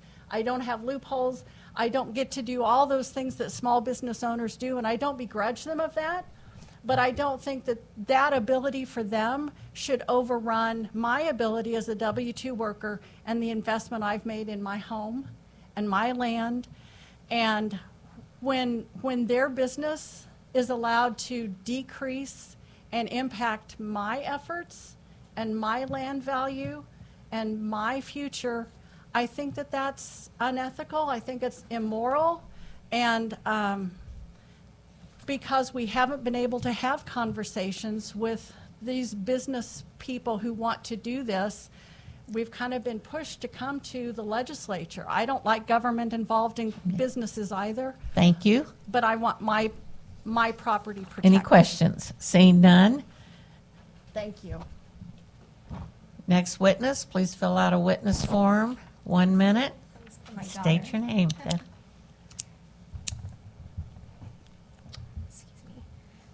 Hi, my name is Mackenzie Clark Thomas, and I am a resident of Raymore. Creekmore off of 155th Street is in my backyard. I'm also a licensed real estate agent in the state of Kansas and Missouri, and my family has owned a business, specifically in Raymore, for 25 plus years, a real estate industry. My husband is a 100% disabled veteran. He retired in 2020. He now works for the government, for the USDA, and he is 100% disabled for multiple reasons, but he has been exposed to toxic waste while being in Afghanistan and Iraq. I daily see the impacts that the toxic waste has had on him mentally and physically. His sleep, he wouldn't love me sharing this, but his GI issues, PTSD. And when this was proposed, he said to me, and I can speak on this for other veterans in the community, that they feel like they're waging war on our family, and they are. It's impacting my children. We moved here from Camp Pendleton to be close to my family. My mom moved 3 doors down after living in her home for 38 years, and so that she could be close to my kids. She had a kidney transplant when I was in high school, when I was in college, and she's immunocompromised.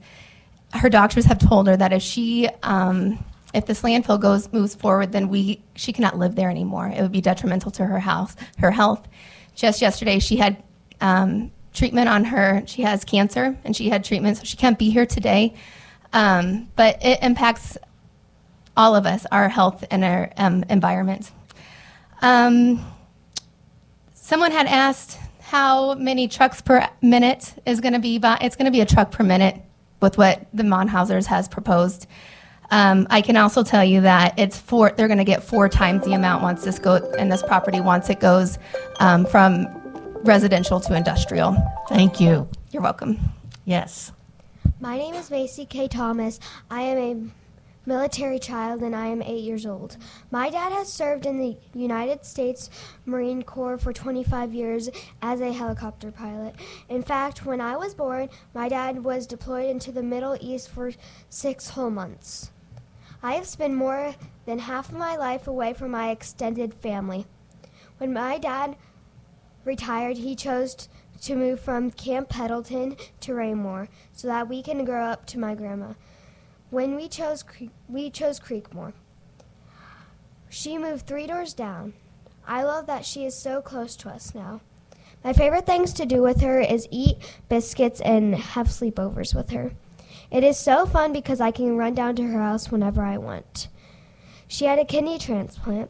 Her doctor told her if the landfill goes in across the street, she will have to move because it will make her too sick. I don't want her to be sick. If she moved, my heart will be broken. But you can stop this. Every morning when I wake up, I don't want to smell trash. I don't want my family to get sick. I don't want my community to get sick. I want to be able to swim in our lake with my friends, fish in the dock, smell the fresh air, and jump on our trampoline without the gross, smelly landfill in our backyard.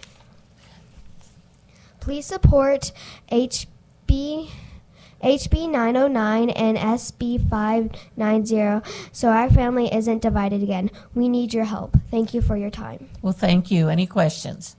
Seeing none. Oh, yes. I have a Senator? comment. I just want to thank you for coming and testifying today, and I think I can say safely that your testimony has been the best we've heard thus far. So thank you so much. Next in support of the bill. Hi there. I'm coming as an expert medical witness. Okay. Fill out a witness form, please. So my name is Dr. Reginald Dusing. I'm a professor at University of Kansas Medical Center for the last 23 years. I'm here this afternoon to give my scientific opinion on the negative health and environmental impacts of landfills located near residential communities. This opinion is based on 55 years of experience in public health and medical science.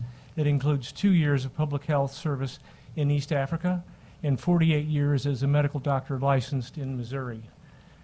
The world scientific literature clearly shows that emissions from landfills pose a threat to the health and quality of life of those who live and work around them. Prevailing winds can carry noxious gases, odors, dust, and debris for at least 5 miles into surrounding communities. The negative public health effects from landfills on neighboring communities include asthma, allergies, respiratory issues such as aggravating COPD, eye illnesses from dust, debris, bacteria, and toxic chemicals such as hydrogen sulfide gas, which, as you've heard, smells like rotten eggs, as well as methane, which the EPA states not uncommonly can cause explosions and fires, as we had a previous expert witness testify. Additional impacts on neighboring communities include the introduction of rats, mice, worms, parasites, and flocks of scavenger birds. Thank you, sir. Any questions? Any questions? Thank you so much. Absolutely. Next witness.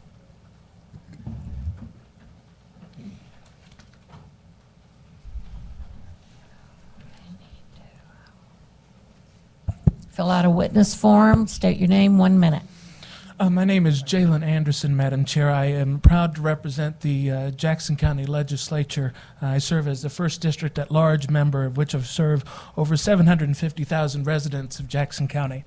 I come here today to speak about the resolution that the Jackson County Legislature passed a few months ago, Resolution 21148, that was against the landfill that is proposed and the possibility of risk that it poses to our environment, but of course to the watershed and to the Longview Lake. That is a pride of Jackson County and something that we have taken great care of ever since the creation of Jackson County Parks plus Rec. But what I do want to speak about today, though, is that not only my work here, but also my work at the Rockefeller Foundation over their environmental policy. I was there for over 5 years. I worked with that foundation to make sure that landfills were not put in and that we were able to change, because many of those landfills were supported by the Rockefeller Foundation, her family itself. But I just want to say clearly, though, is that many of these people in this room showed up at the Jackson County Legislature to speak.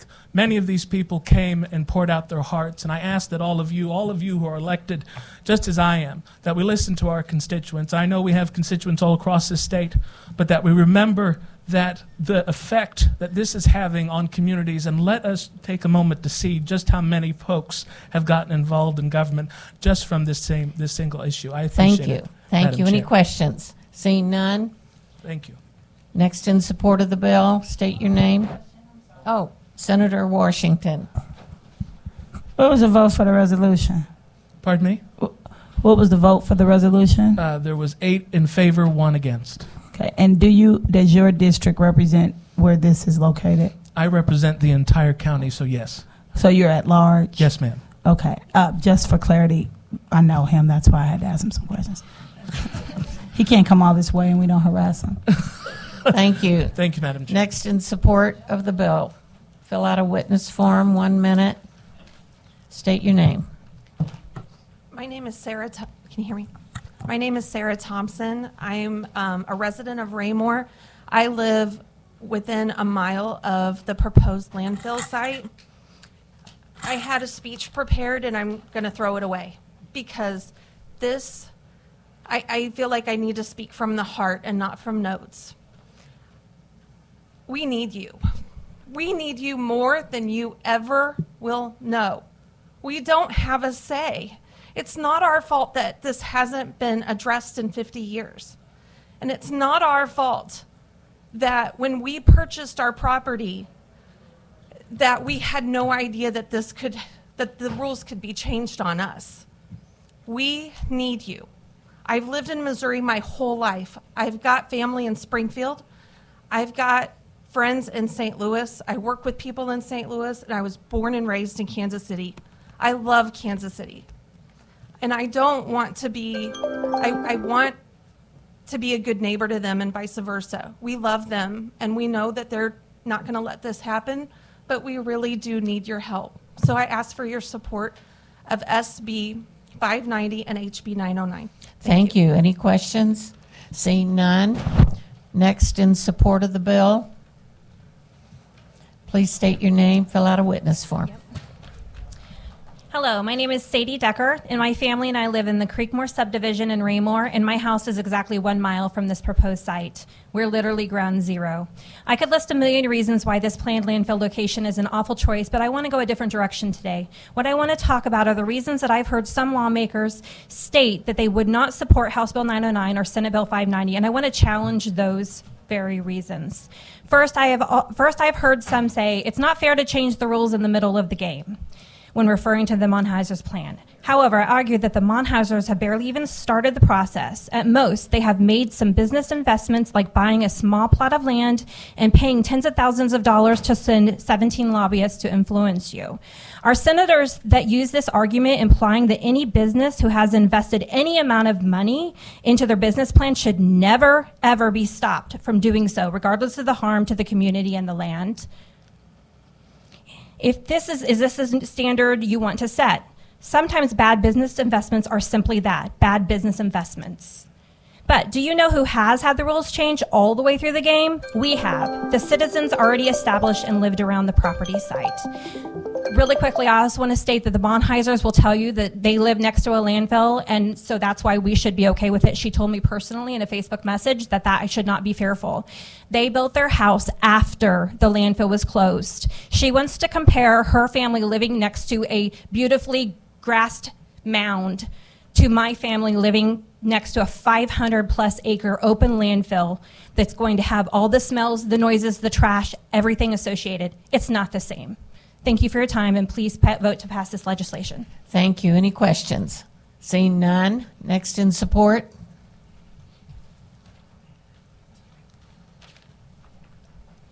Hi, Madam Chairman, Senators, thank you. You probably have empathy fatigue by now, but I'm going to play a little more. I'm 60 years old, and for over 25 years, I cleaned houses. What's your name, ma'am? Laurie Ward. I cleaned houses and exposed myself to chemicals by choice. After 23 and a half years of that, I went back to school and became a mental health therapist. Senator Washington, I'm happy to be on testimony to speak about the effects of this potential landfill and the mental health negative effects that this has had, increasing anxiety and depression amongst people, especially seniors. I won't say like myself, but it fits, that our options are a little bit limited. I can't physically, now that since I quit cleaning, I've got 2 autoimmune diseases, and I already had a pulmonary disease. So this represents a huge threat to me personally. We moved out here. I was a Kansas City resident all of my life until less than 2 years ago when we bought the house out here. I was a proud Kansas City resident. I love Mayor Q.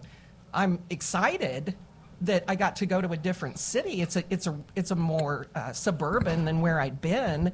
But we were thrilled with the landscape, and now that's going to change. And had we known that, we would have made a much different choice. Thank you, ma'am. Thank you. Appreciate it. Just asking for your support. Any questions? Seeing none. Next in support of the bill. Please state your name, 1 minute. Fill out a witness form. There we go.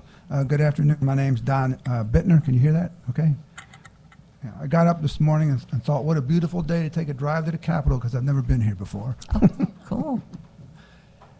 I'm asking for your support of this HB909 and SB590. I've lived and worked all over the United States and all over the world. When it came time to retire, we decided to retire to Lee Summit. My wife's originally from Lee Summit. I have my daughter, granddaughter live up in Liberty. We wanted to be near family. My wife's family's in the area. We looked at various options to retire, and we decided on Lee Summit. This landfill, proposed landfill, will be about 1.2 or 3 miles from my house. We bought our house in 2018. I did my due diligence, checked all the zoning within a 5-mile radius.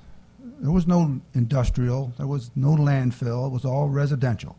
So I figured, okay, we're pretty safe there. Find out or not. So here I am in retirement fighting a landfill, which, quite frankly, I'd rather be at the golf course. I just want to take one statement on these frequently asked questions that the developer put out. They talk about the development will rise due to crime, and they mentioned the Johnson County landfill, excuse me, and the Lee Summit landfill. When I did my research, the Johnson County landfill was opened in 1967. That's what my research showed. In 1967, at that location, it was open farmland, rural area. They did not put the landfill in Olathe. They did not put it in Lenexa. They did not put it in Overland Park. It was way out there where it packed very little people, if anyone. Same with the Lee Summit landfill. It opened in 1981. So just because people decide to build near a landfill doesn't mean it's a good idea to put a landfill amongst 44,000 households. It just doesn't make sense. Thank you, sir. Thank you. Any questions? Seeing none, next.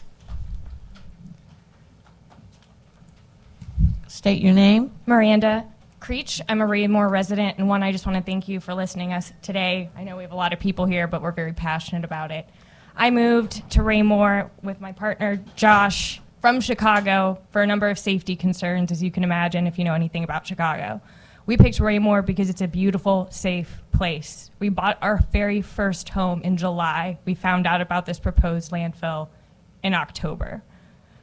There's two specific reasons, as someone mentioned before, that the developers are saying that this is okay. One, that this is a local issue and this house here should not have any say in it.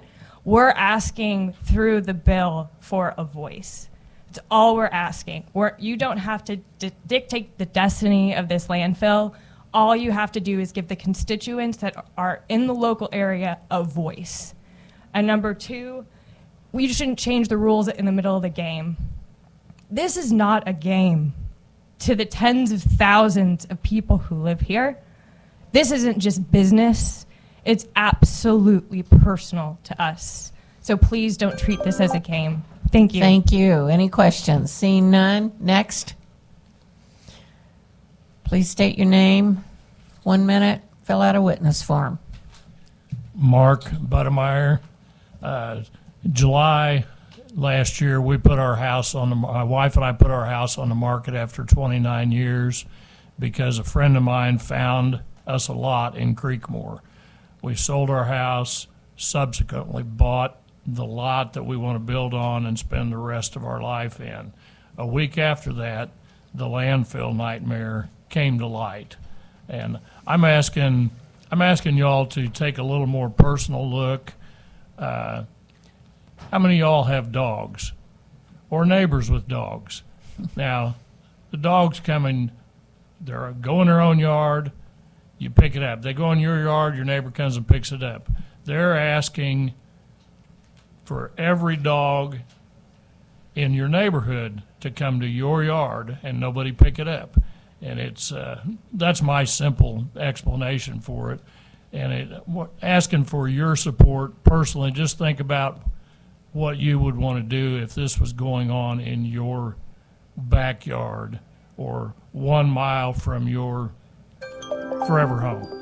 Thank you. Any questions? Seeing none. Next. We have 1 hour left, so okay, want to get everybody up through an hour. Okay. State your name. 1 minute. Good afternoon, Senators. Thank you for having us today. My name is Hannah Ammon, and I'm here to ask for your support on House Bill 909 and Senate Bill 590. My neighborhood, Hawthorne Ridge, is located in southwest Lee Summit, Missouri, and sits 1.4 miles away from a proposed landfill site within the municipal limits of Kansas City. My family moved to this area 8 months ago, as did dozens of other families in the community. Our neighborhood was established in 2020 and is currently comprised of 113 single-family homes. It is still under construction, and once complete, our small community will expand to 204 families. In this region, our neighborhood is far from alone. Our elementary school, Hawthorne Hill, educates 486 students from numerous neighborhoods around the immediate area. Our area is so densely populated that another elementary school, Summit Point, is less than 1.5 miles away from Hawthorne Hill and educates an additional 582 students. Summit Point Elementary had to be established in 2006 to provide relief for overcrowding at the elementary level within the Lee Summit School District. Thank you, ma'am.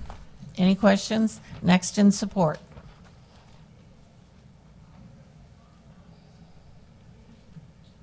Hello. Hi, my name is Joanne Dean. I'm a Creekmore resident also, and I wanted to talk more on this, the impact that it's having on to our veterans and our I guess vulnerable people. I have a unique family. I have a husband who's a 100% disabled veteran who had colon cancer due to the fire pits over in Afghanistan, and he also has PTSD, and he cannot participate in things like 4th of July and things that are noisy. So if this is brought to fruition, then we will have to move. So we have already started talking, and we know we talked about house values, and I've already been told just by rumors, expect a 9% hit.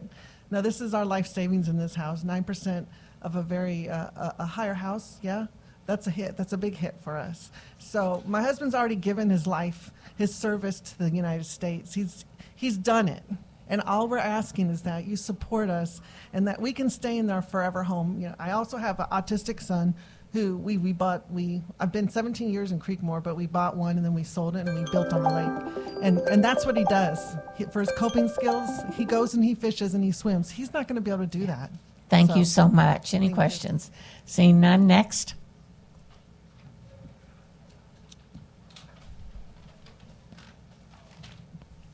Hello, I'm Jake Pace. I did not plan on speaking at all on this, but I live at Peterson Road, which is right across the street from the landfill.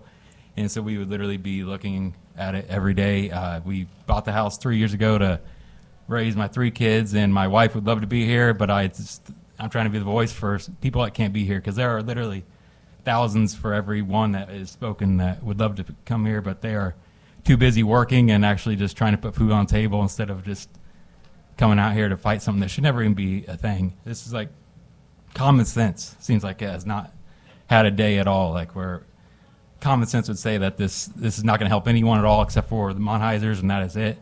Common sense would say that this is not, they're trying to say that this can actually increase your value and all this. It's idiotic, it seems like. And so I just would really like for you to understand that this is going to be affecting so many more people that are even not here, couldn't make it.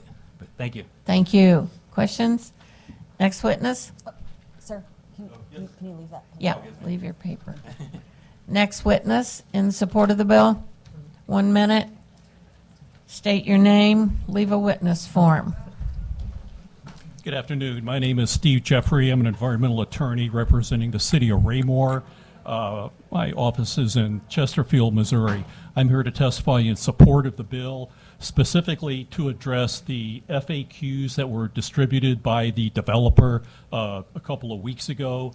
There are 4 points I want to make. First, in the FAQ, the developer states they are the last line of defense in preserving water quality because they will have a liner and a leachate collection system. However, as a member of the Clean Water Commission, or commissioner who is a professional engineer recently stated, one thing is inevitable is all concrete cracks. And once a system like a liner or a leachate recovery system fails and groundwater becomes contaminated, the contaminated groundwater in this location will flow into Creekmore and will pollute Longview Lake.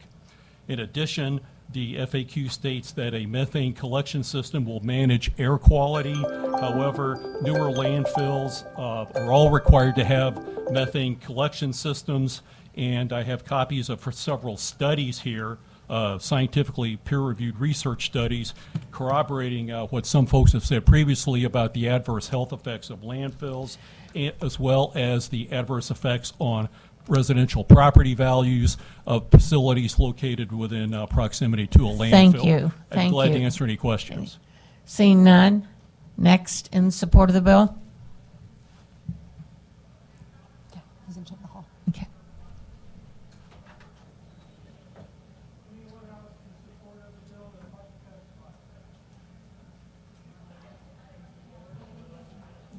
None? None? All right. Okay. Move to opposition. Those in opposition?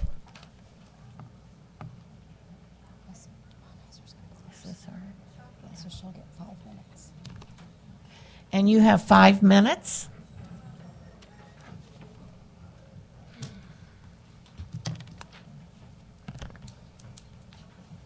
State your name and fill out a witness form.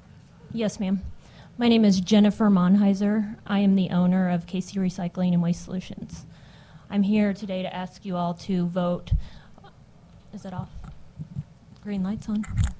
Good. I'm here today to ask you to vote against both of these bills, House Bill 909 and Senate Bill 590. I first want to start by giving you a little bit of information about myself and my family. We are small business owners. We started a dumpster company about 10 years ago, just based out of the Kansas City area. We started with 14 dumpsters, roll-off dumpsters, and 1 truck, and that was in 2015. Today we own 380-ish dumpsters and 8 roll-off trucks. We grew that company just with customer service and doing what we said we would do when we said we were going to do it. It was through managing that company that I started to realize that the options where I could dump those dumpsters on a daily basis, they were starting to squeeze us out. So they would shut their gates on us without warning and also raise our rates. So I went to my husband, who's in the construction industry, and I asked him to help me design a transfer station. For those of you that don't know what a transfer station is, it's a centralized location building where oftentimes the trash comes straight from the curb to there, and then it's just like its name, transferred out to a landfill. Our transfer station was permitted in 2020. We opened up thinking that we would do somewhere around 500 tons a day, and we currently do about 1,000 tons a day of trash. That then we transfer across state lines to one of the open landfills in our area. I pay an extra $2.11 per ton to transport it across state lines into Kansas. Until 2019, there were four landfills that serviced our area in Kansas City. In 2019, the Lee Summit landfill closed and then left the three remaining, one in Sugar Creek, Missouri, the one that we use that's over in Johnson County, Kansas, and then one in Sedalia.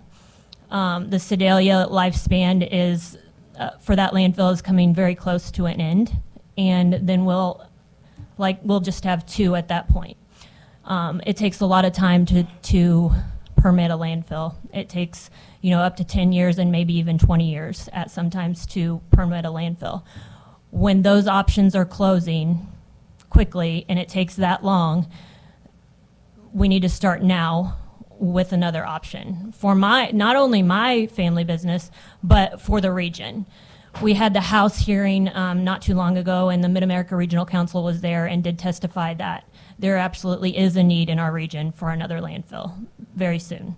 The capacities are getting lower and lower. That's a little bit about our business and my family, but I would also like to speak to some of the things that I've heard so far today. The home value situation that we've heard today, and that this is going to lower home values in the area, we don't believe that to be true. And in fact, we hired a third-party company to do a study on home values. All they do as a firm is study home values around different business types, around nuclear power plants, around airports, around landfills. And that study showed that it is absolutely untrue for a landfill in our area for the home values to have lowered. I also would like to speak to the school situation. There is a school that's 0.4 miles from our proposed site. That school district is in the Lee Summit School District. That school, there is another school in that same district that is in equal distance to a landfill that is now closed, but it was built in 2009. The elementary school was built in 2009. That landfill was open for 10 years after that elementary school opened. So with that, I will take any questions. Questions for the witness. Senator Coleman. You were saying that they raised the price. Who is they? When you're talking about the transfer station and closing early and all of that. Yeah, thank you. So when I first started managing the roll-off dumpster company, the only options for me to go take those dumpsters and dump them at the time were big corporate companies, Waste Management, GFL, Republic. We started making enough impact in the industry in our area that they started to try to squeeze us out as a small business. They would just shut the gates, and then I would have nowhere to dump them. And so, through the permitting process with both the state and local government, we got our own transfer station permitted. So that's who I'm talking about. So, and what's the capacity of the transfer station versus what you're trying to build? Sure. So a transfer station, our transfer station, I can speak for. The delay is a little disorienting when somebody accidentally walks in with a thing. Go ahead. So our transfer station can hold up to 2,500 tons a day, which is capacity for us. That's what like we're temporary. So the roll-off's dumped there, and then it gives you a chance to send it to across state lines or to the ones Yes, that are ma'am. in. So the trash companies and the roll-off companies, and also just any resident that has something that they want to throw away, can come dump at our transfer station, and then we have to transport it to a landfill. That has to be done within 24 hours of the time that we get it. Okay, that makes sense. How did you pick the site that you are building on, and how far down the line are you in the development? There seems to be some contradictory testimony that you're not sharing information with the public and that also the project hasn't really started. And so I'm wondering, which one is it? Is it that there is no project yet, or is it that there is a project and you've been hiding the ball? Yes, ma'am. I also get confused by all those statements too, because in some ways they will say 175 days ago the mayor of Raymore came to my door knocking, but also that I haven't started the process. I will say that my family is millions of dollars into this investment, and we absolutely have been working on this for a while. Now, when I say working on it, it takes a while to find the correct property, the amount of property that we would need to be able to develop something like this. And in the first beginning of the process, we've looked at probably 50 to 100 different sites. We've sent them over to our engineers. They would look at them from a 30,000-foot view and say, well, 50 to 75 to 100 times they said no, or 99 times, and then we landed on this one and they said, well, from a 30,000-foot view, it looks as though this could be fine.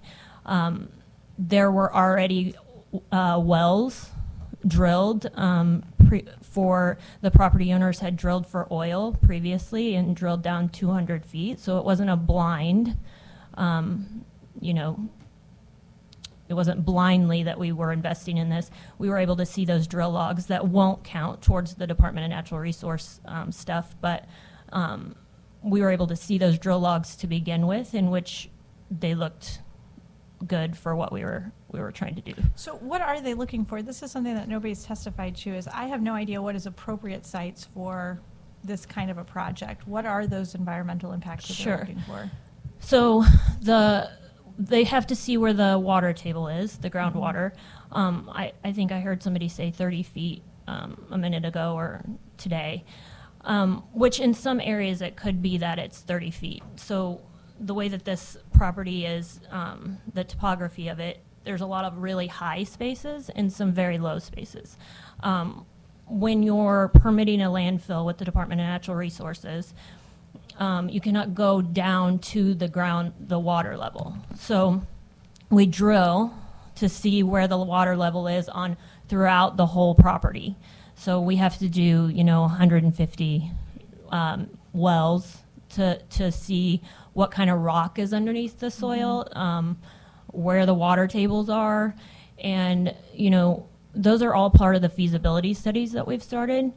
And I think it's good to note that if in fact this site ends up not being feasible for a landfill, I have no desire to put a landfill somewhere that's going to be just to clarify, harmful. that decision hasn't been made yet by you, even as a developer, about whether the site is appropriate for this use? Correct.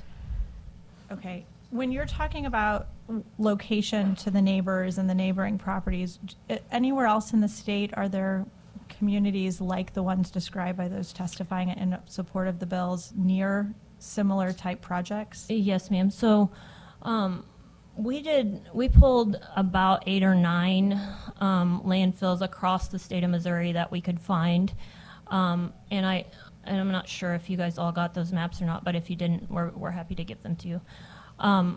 We're pretty average. There are some in distance from schools, houses, industrial parks, business that has been built around landfills or there when the landfill was put there.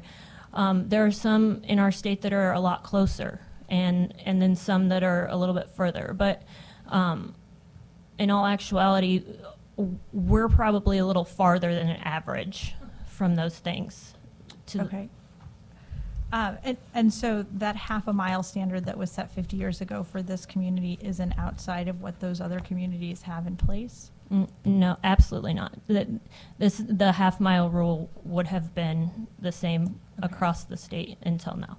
Okay, thanks so much for indulging so many questions. Madam Chair, I apologize. I have to be in another committee, so I didn't want to be rude and ask all these questions and then duck out. So Thank I'll you. be back. Thanks. Okay. Any other questions? Yes, Senator. Okay, Senator. Thank you for coming and testifying. Just a couple questions too, clarifying statements or questions. 2 months ago at the House hearing, you indicated that you had acquired a large section of the property. Is that the case? Yes, ma'am. We're hearing conflicting messages on Yes, how much ma'am. of the property you have actually acquired. Right. We are either under contract, control the LLC that owns, or own just under 400 or 500 acres. So you're currently under contract. For some of it, yes, ma'am. How much of that? I'm not sure the exact acreage of that. We are closing on land every week. How much have you acquired already? I'm sorry? How much have you acquired already? We've acquired just under 500 acres. Under contract or actually acquired? Both. We are under contract, own, or control the LLC that owns. Can you tell me how much you have actually purchased and have closed on? Just under 500 acres. Have closed on? No, Yes. I can't tell you how much we've closed on. Okay, there was some testimony saying that you have just acquired 29 acres. Is that correct? It's more than 29 acres, but I'll actually tell you that in this whole what we own and what we don't own, my brother-in-law lives on a property in a house that we apparently don't own, part of the part that we don't own. And so, and many of the community members and media have been there and knocked on his door, in which he's said, I'm Aiden Monheiser's brother, and they own this property. So, yeah, we are either under contract, own, or control the LLC. Okay. And Thank do you you. know what company you'll be working with to carry out the project? We're just working with ourselves. And have you been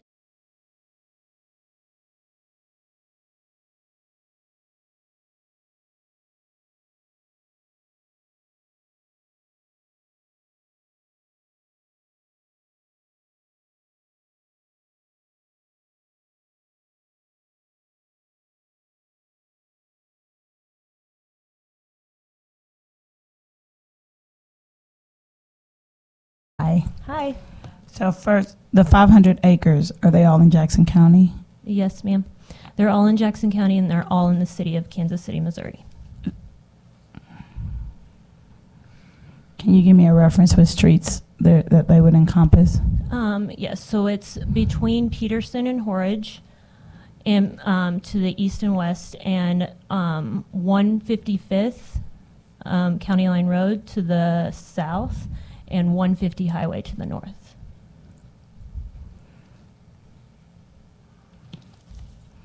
And since this has come to me multiple times, and you stated when Senator Coleman was inquiring of you that you had not made up your mind that you were going to put a landfill there, is that correct?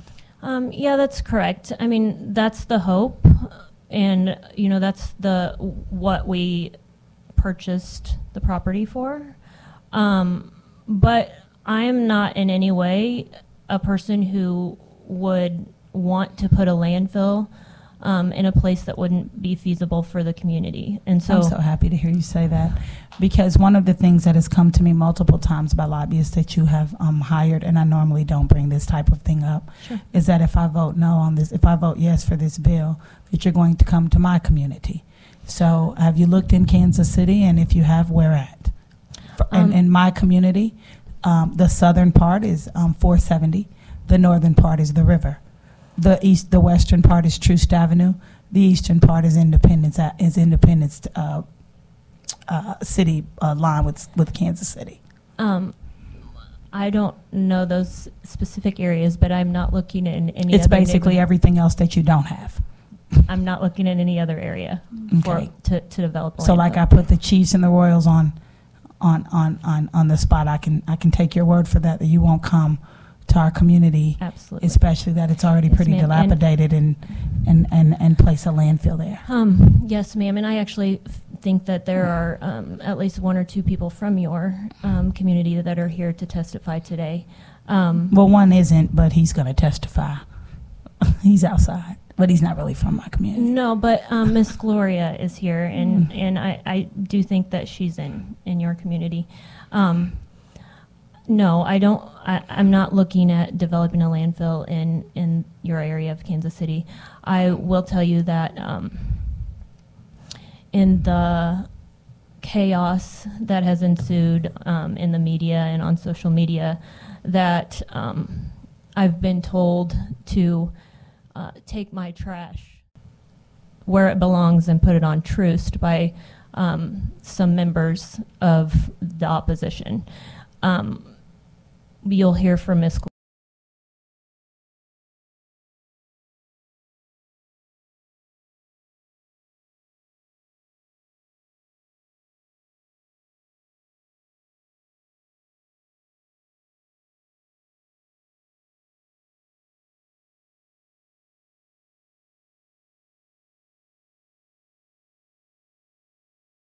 Reason that you haven't made 100% decision that you're going to put it there while you have not filed for any permits or anything of that nature with the city of Kansas City? Is there a reason? Is that what your, Yes. that your question?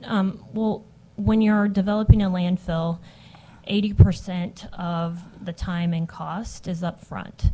So the permitting process for a landfill is pretty much the last part of the process. So unlike normal development, you would spend all this money first and then hope that the 13 votes, at least 7 of them would come your way at the city of Kansas City. Yes, ma'am. Where in normal development, you would go and make sure that you are going to be allowed to develop whatever is in your purview, and make sure that you have that political support prior to doing that. So this is a little reverse, is what you're saying. It is reversed, yes. Okay. Yes, ma'am. And we have all these neighbors here, and I understand that you are definitely well aware of the opposition. Had you had like town halls or community meetings or anything with the neighborhoods before? I'll give you an example. Although I love the airport now, I did vote no. I voted no because for 50 years, every year of my life, I flew out of KCI. So that's the airport I know and the airport I love. Mm-hmm. And I like to be dropped off 10 seconds before I have to fly my, prior to 9/11, of course. So, but what they did do is that they did come to the community, the city themselves, and all the potential builders, and heard from the communities, whether they were small businesses, whether they were residents, other constituents, to get a feel for whether this is going to work and how should it work. And so I see a lot of people here. I'm just asking, did you do that first? So to answer your question, not first. So in the permitting process, per law, at both the local and state level, it is required to have open hall or community input times, a couple times actually.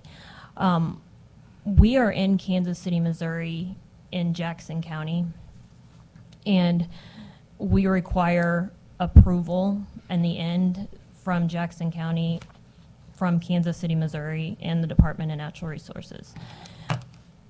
To me, and you know, in hindsight's 2020, but to me, I need to go talk with the people who are going to be permitting this, where it resides, before I go talk to the communities outside. Did you do that? The city of Kansas City. We have Did not, you have town halls with the people who live in that, within those, near those 500 acres who live adjacent to those? Let's not talk about Clay. Let's not talk about Lee Summit, Grandview, Cass County, and those of our neighbors.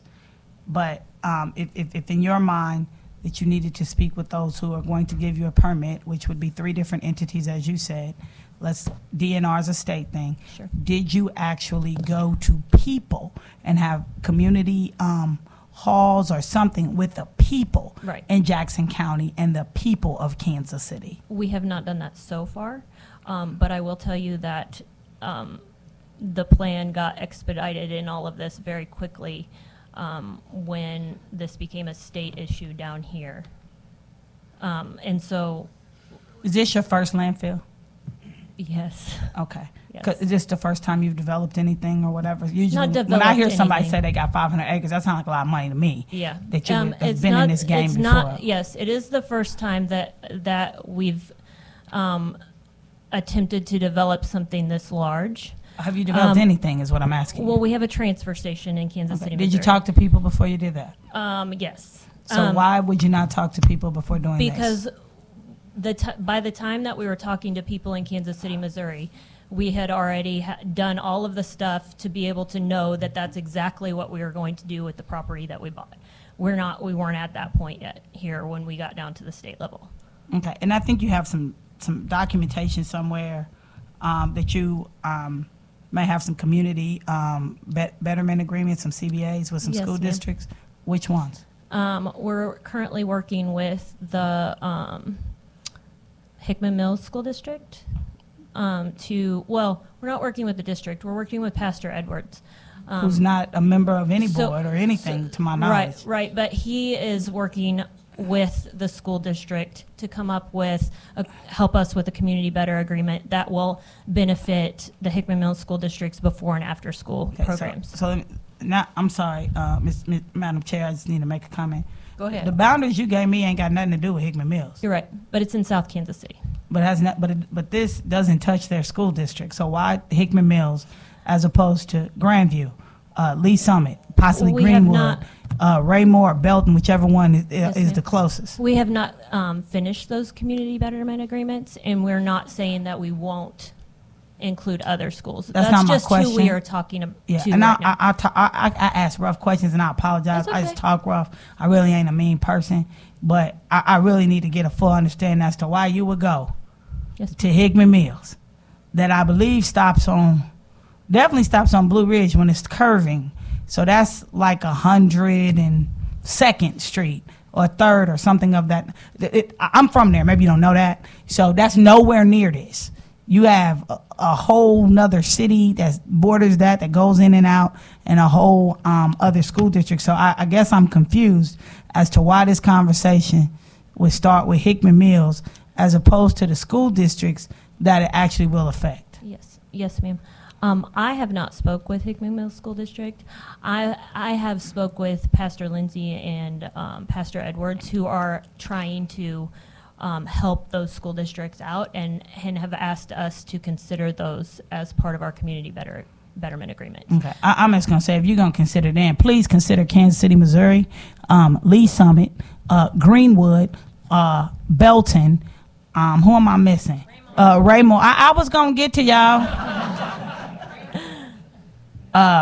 Raymore and Grandview. Yes, ma'am. And our private schools that are out there in that area. I'm sure Notre Dame, DCon would like some consideration, as well as Center. I do have a couple of more questions, though. You mentioned a lot of different companies. What company is actually going to own this? KC Recycling and Waste Solutions. Is that a company that currently exists? Yes, I own it. How long has it been in existence? End of January, February, sometime. So you created this company Yes. for this project? Yes, ma'am. Okay, and what other companies do you all have? I own Mark II Transfer Station in Kansas City, Missouri. And Where's that at? It's right off I-70 and 40 Highway. Oh, in my district, in my community, where you promised that you will not do a landfill, right? It's not a landfill. I know. So what I'm saying is we're going to keep to that promise, because you definitely understand where I am. Yes, got it. So you can't be at I-70 and I-40 because it runs the same way. So I-70 and what? Sometimes, you got an east-west and a north-south to make an intersection. Is that? Yeah. It's diagonal from the stadiums. Okay. Not quite Van Brunt, but you're close. You're in the Leeds. Okay. You're in what's called the Leeds district. Yes, ma'am. All right. So we definitely want to protect them. So I don't want to see a landfill come up, because I will filibuster anything here and make sure that my friends that work at 12th and Oak will stop that. Okay. So what else do you have besides Mark II before the transfer we own a station? roll-off dumpster company as well. What's a roll-off dumpster company? Metro Dumpsters. Not the name of it. What is it? Oh. So all I know is about people picking up trash, and then obviously you got to drop it off somewhere. So you got to help me with some of the definitions. Gotcha. We're not a trash company like that comes to your house and picks up your trash can trash. We are a roll-off dumpster company that has the big dumpsters that we place for a period of time and let somebody fill them up, and then we pick them up. Oh, like you're doing a construction project or something yes, like that? Ma'am. All yes, right, ma'am. good.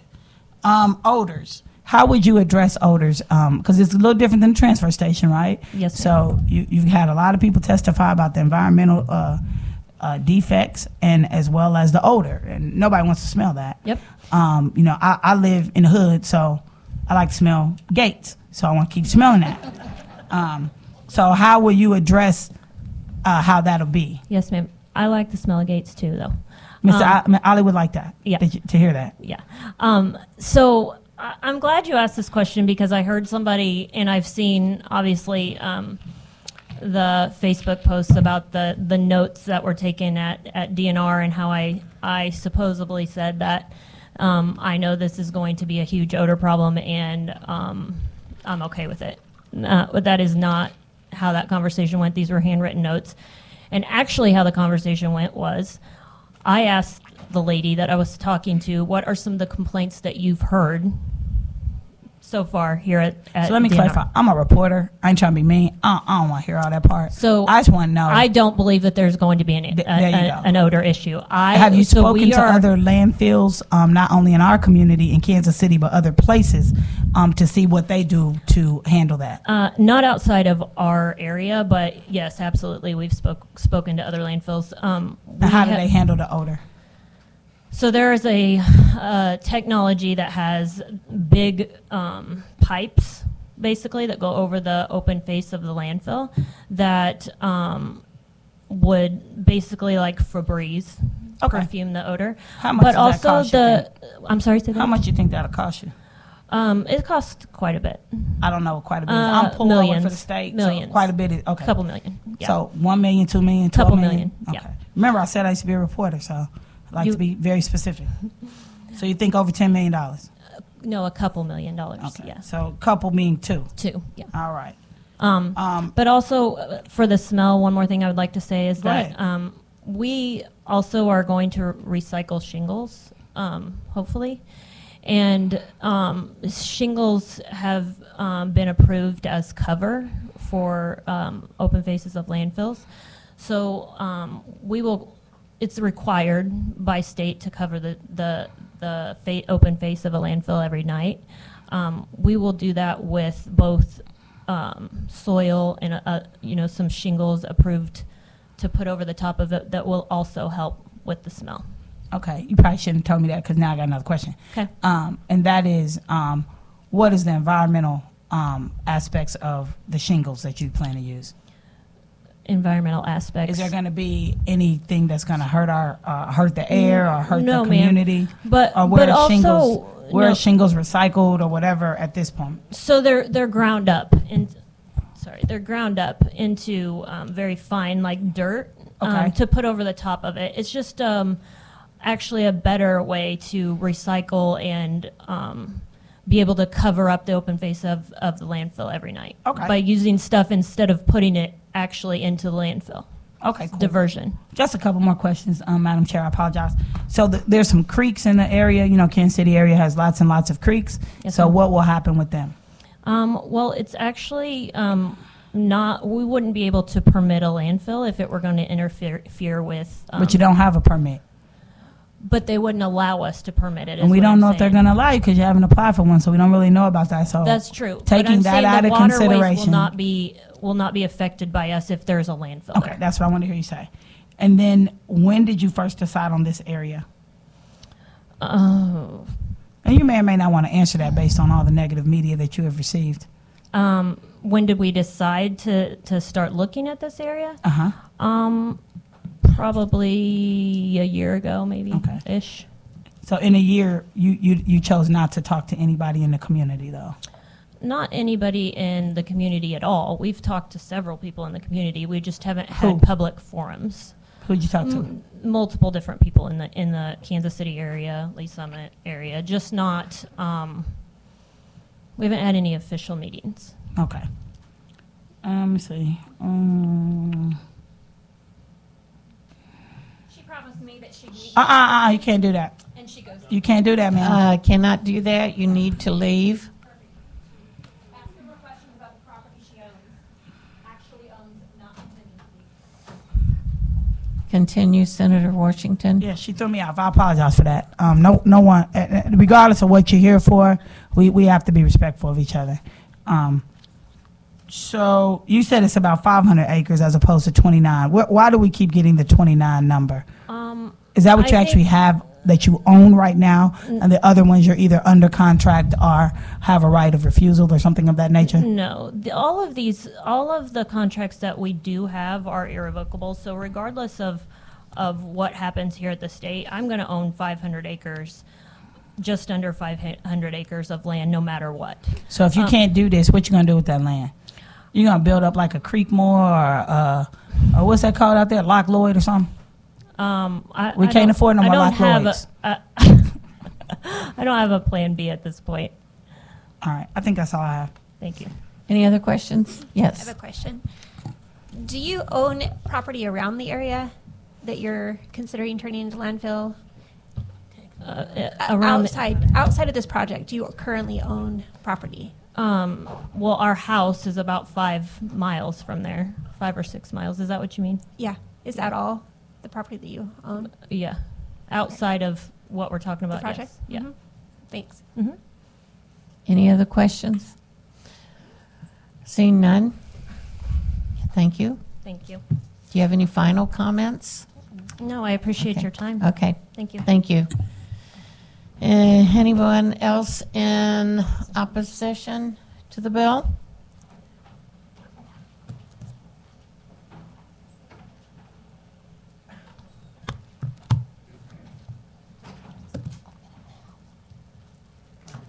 Here, behind Jenny.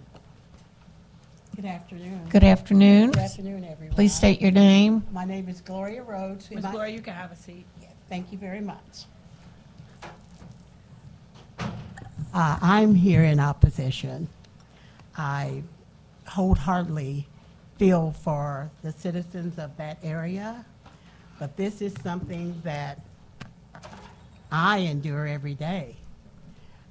Saturday morning, in fact, my granddaughter and I rode for about 50 minutes and collected about 35 pictures of trash that is harboring within the neighborhood. The main corridors that is in the 3rd district, like the main streets, they have prisoners that come out on the weekends and work it. But if you drive through the neighborhoods, here we are. This is what my children, my grandchildren, and I are enduring every day, trash along the roadway. I am here in opposition to, and hope that you will vote no on HB 909 and SB 509. Because, granted, I heard you speak of the smell, okay? This is Saturday morning after everyone's trash in the 3rd district is picked up. This is just a few pictures of what was left over. And this is what our kids have to endure every day. And we need someplace to put this trash because evidently the city's not going to pick it up. They haven't done it in years, so this is mounting and mounting and mounting and mounting. Where is it supposed to go? Where is it going? So I'm, like I said, I'm in opposition to that. Thank you. This bill. Thank you. Any questions? Okay. Yes, Senator Washington. Hi, thank you, Ms. Gloria, for being here and for Thank being you a very much. Kansas City citizen, 9th District. I live in a community, so I'm totally aware of what you're talking about. I live closer to the stadium, so obviously on the once you leave Van Brunt, there's a lot of garbage. However, my question is, do you believe adding a landfill is going to make people pick that up or stop people from dumping? Because I live in the city where they do pick up trash, and they pick up trash in my house every Wednesday. Now, it ain't always at the same time, so sometimes at 6 a.m., I don't know nobody work that early. Yeah. So I miss it. Yeah. However, the trash is picked up every single week, but people still dump in my yard because they know I'm not there from Monday through Thursday from January to May. Yeah. So will creating a new landfill be the only answer for that? Because I'm 55 years old. I've had a conversation with my 66-year-old sister. We have lived, my mother moved on to 27th in Cleveland 70 years ago. And 70 years ago, all the landfills we have now weren't even there. And this problem has always been a problem in the east side, especially as African American people were able to continue to move south. So my question is, if it hasn't been solved before with a landfill, do you think that's going to stop people from dumping? I personally don't. I think that if we have someone who is caring for the community and is able to put resources into Jackson County or the city, that there should be extra workers as well as equipment that will be able to go around. If you've noticed, they've got yellow jackets downtown. Money for that. I know I have my own cleanups. They got that for that. But Ms. Gloria, I want us to be clear what the question is. Clean up. I don't want to cut you off. I just want to be clear on the question. Yes, absolutely. Okay, so when you go down 35th Street, you know where that is? Yes. And you go east, and you cross Van Brunt, and then it becomes a smaller street with less homes and a whole lot of garbage. Do you believe that having a landfill alone is going to make people stop driving through Leeds and dumping their garbage? Because that's the question. They're not going to stop, but we'll have resources to counteract. Who's going to pick that trash up? Because this ain't about picking up trash. It will be workers. Who's going to hire them? The city of Kansas City, Missouri. Because you think they're going to hire more workers than they already got? Absolutely. Where are we going to get the money? Absolutely. I'm sorry? Where would the money come from? The for money's that? going to come from the resources that will be generated from having so much of whatever this landfill brings in go back to the city. Okay, thank you. That's how it's going to work. Okay, thank you. Anyone else in opposition to the bill? Next.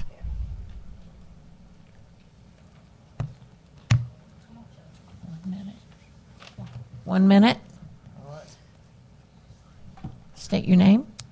Good afternoon. Chuck Bird, Jim's Disposal Service, Kansas City, Missouri. I am here in regards to the need for a landfill. I can talk in regards to from a business perspective and having a place to dispose of the solid waste material that's generated from this community. I've been in the solid waste business now for 20 plus years. In my tenure, I have witnessed 2.5 landfills closed. We have 5 in the region. You have 1 and a third that's still open. And I think the life expectancy for the 1 is probably within 3 to 5 years. And at that point, we're going to have 1 landfill. Our cost is going to go very high. I'm not sure where we need to build a landfill, but do we need a landfill? Absolutely, from a business perspective. Because if we don't, we're going to be faced from a service position of transporting this waste somewhere. I'm not sure where it needs to be at, but do we need one from a service standpoint? Absolutely. And so I know no one wants it in their backyard, but the fact is, ladies and gentlemen, from a service standpoint, in the last 10 years, you've had 2 close, Forest View and Lee Summit. Within the next 3 to 4 years, Courtney Ridge will be closed. You're going to have 1 landfill to service this entire region within a 25-mile radius. that trash has to go somewhere. We're generating the trash. And so I'm standing here and telling you that if not now, then when? If not where? If not this location, where are we going to build it? But from a standpoint of service, we're generating the trash, but we have to have some place to put it. Thank you. Any questions? Seeing none. Next. No. Oh, nope. Senator Washington. Mr. Byrd, where do you live? I live in South Kansas City. In South Kansas City, do you pick up the garbage when you see it around there, whether or not it's part of your contract with your company or not? We typically do. Okay. Do you pick it up in all places that are part of the 5th District? No, I don't. Not in all the 5th District. Okay. So, as you said, we need a new landfill. But if you were building a landfill, would you have conversations or public testimony from those who would possibly be affected? Sure I would. Thank you. Would you support the landfill if you lived in Creekmore? Would you support the landfill that is proposed? I don't know all the particulars. I was brought in from a business perspective. Do we need a landfill? And so I don't know all the particulars about where and this, that, and the other. This is strictly from a business perspective. Do we need a landfill? Absolutely. Thank you. Next.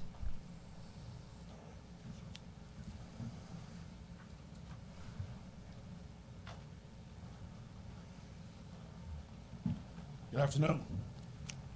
Afternoon. How much time do I have? Just You have 1 minute. Thank you. State your name. Darren Edwards. Fill out a witness form. I have one right Okay. Lee Summit, Missouri. I pastor in South Kansas City, and when this idea came about a landfill, I had the opportunity to speak with the Munheisers about this project, and honestly was used to get the news media to talk about this landfill project. And so I believe in the landfill project because, again, if not there, where? If not there, where? I'm for where it's going to be because I've received a number of emails and a number of messages on my church website on dumping it in the hood, as Barbara spoke of, Senator Washington spoke of. And so I'm just conflicted on this whole activity. So I believe in investment. I believe in a community development agreement that could come out of this and how it can resource multiple communities, not just Hickman Mills. I believe in kids. And when you think about this investment in South Kansas City, where do we get the resource from? This development could provide a resource so that we can do better for our children who are coming behind us. Thank you. Any questions? Yes, Senator? Senator Washington. Hi, Reverend Edwards. Good to see you, He Senator knows Washington. me. That's why he called me by my first name. I do got to ask you, are you under contract with them at all? No, ma'am. So you were just helping Hickman Mills to help Hickman Mills? In terms of? I don't know, but the owner testified that she was relying on you as to why she was looking to have a community benefit agreement with Hickman Mills School District. So I can dig in that and then give you some perspective. I've known Aiden for about 10 years. I don't know who Aiden is. Oh, sorry, Mr. Munheiser, Jenny's husband. And so he came to me with the idea about the landfill, which I was getting knowledgeable on it as well. I pushed him to expose more. I pushed him to talk about it more. I pushed him to talk to the media. I talked to him about putting the FAQs together so that everybody has the knowledge and a I just understanding want what's to talk going about on. the CBAs, and I'm not trying to cut you off. So but I'm we not gotta up under limit it. contract with Hickman Mills, anything. I just know that I see kids. I see impoverished kids. I see schools who are underfunded. I see in Ingalls Elementary Schools basketball courts and goals look like 1960. And So it's is that the 2023. reason that you selected Hickman Mills and not the school districts that it would directly affect? Because my church is in the Hickman Mills School District. Okay, that's all I needed. Thank you. Any questions? Seeing none. Next in opposition to the bill.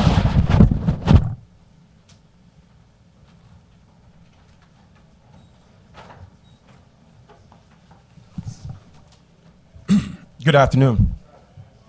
Good afternoon. My name is Scorpio Horn. I'm an educator in the Kansas Can City. you say your name? Scorpio Horn. And it's my real name. Okay. No, I'm an educator in the Kansas City, not in the Kansas City Public School District, but in the charter school district. And I'm gonna just speak on the loyalty of Jeannie and Aiden. I've been knowing Aiden for 20 years, and I'm telling you right now, the resources for black and brown kids is hard to find. When I wake up every single day, my job as a development officer for my school is to make sure I find resources for our students to just get a chance on a daily basis.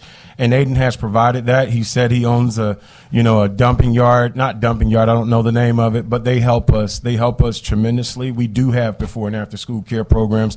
We do have summer schools. We do meet the demands of our kids because of this young man and his wife doing things for us every day. So for her to get up here and take those questions, I'm very, very proud of her. I know a landfill is not popular, and guess what? I'm spoiled too. I live in Lee Summit. I'm privileged too because I've worked my tail off. But to take away from kids, I heard one kid today with this great story, but I would love for some of these lobbyists or some of these senators, I would love for people to come down and talk to our kids and say, hey, this guy is willing to give you a betterment plan, and do you want it or not? And I guarantee you my kids would say, yes, we need it.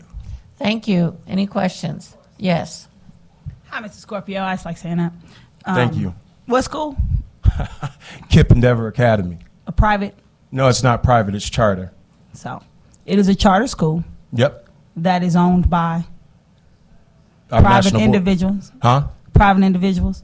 I wouldn't say private charter individual, but I would say a foundation. Do they have do they have KIPP in other places outside of Kansas City? Yes, 279 locations. Okay.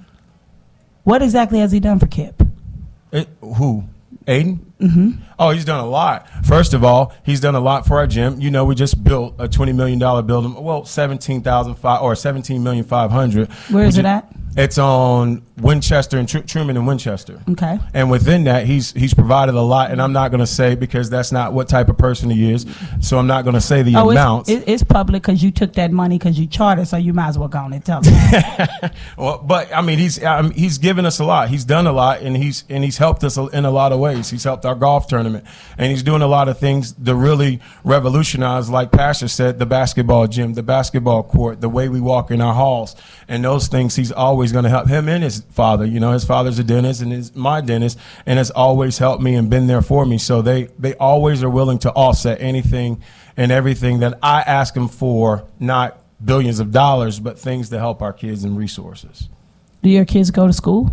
Do my kids go to school? Mm-hmm. Yes. What school my district? Your personal kids. Because you said you lived in Lee Summit because you was privileged because you worked your tail off, indicating that those who don't live in Lee Summit are not privileged and did not work their tail off. And I'm sure you didn't mean it that way. I didn't mean it but that way. But as someone that lives in the hood and has always stayed in the hood, I'm privileged and work my tail off. So just like I corrected somebody else on their language, I'm gonna correct you too. Thank you so much. And like you asked me about my kids. My kids go one of my kids go to Platts County and one of my kids go to Staley. Okay, so the kids don't live in Lee Summit. They don't live in Lee Summit. So if your kids lived in Lee Summit School District, they would go to KIPP. If I had a chance and an opportunity, but obviously I'll give you more. So let me finish my question. Yeah. Okay. Would you want your kids to be exposed to a landfill? It depends on if my kids are benefiting from that, and my kids, it wouldn't matter. So what would benefit lifelong asthma? Cancer. Do we know those things to be true? I'm just giving you things that have happened around people who live in landfills. So I'm asking you, would your kids' health, would a donation from, I don't know, is that Mr. Aiden and his wife, outweigh the health of your children and the other children in the school Nothing would district? ever outweigh the health of my children, but I'm not going to listen to lies either. Like they spoke on and said today, that they will not build a landfill if they know it's not better for the community or going to hurt the community. They didn't say that, in any but that's way. okay. But I mean, that's a. Yeah. She Now, said what do you we won't teach? build a land. Huh? What do you teach? I don't teach. I'm the director. Have you ever taught? Are you Yes. a scientist or at all? No, I'm not. Okay, and I'm not being cruel. I'm I just love asking it. questions. Yes, ma'am. Because if we're not those things, then we have to rely on research. Right. I like to think I'm a pretty great researcher because I did 2 careers that require research. One Right. being a lawyer and one being a reporter. And so, doing research, there are studies, objective studies that do indicate that landfills may may cause some environmental damage. So I definitely understand they appear to be some great, amazing folks. Senator, Please do we not. need to Yeah. move So on. We're really my short on biggest time. question is your only reason for supporting the landfill is because they give money to KIPP schools? No, because they come around. They're about to start collecting their trash, but they come around, and he's a part of our kids and our school on a daily basis. Aiden has just walked through our building, talked about our kids, say hi to our kids. He's there. He's not just giving us money. No, because nobody just gives me money, but I want to make sure that there's a research. We do a lot of things at KIPP called real world learning. And I'm very familiar with KIPP, but you also accept money from the state of Missouri, correct? Absolutely. And you accept money from property taxes as well, correct? Absolutely. And let's see, your before and after school care, does he pay for that, or do you contract with Link or someone else? We contract. So with additional funds that come from the state of Missouri? Yes. All right, thank you. Yes. Thank you, sir. Thank Next, in opposition to the bill.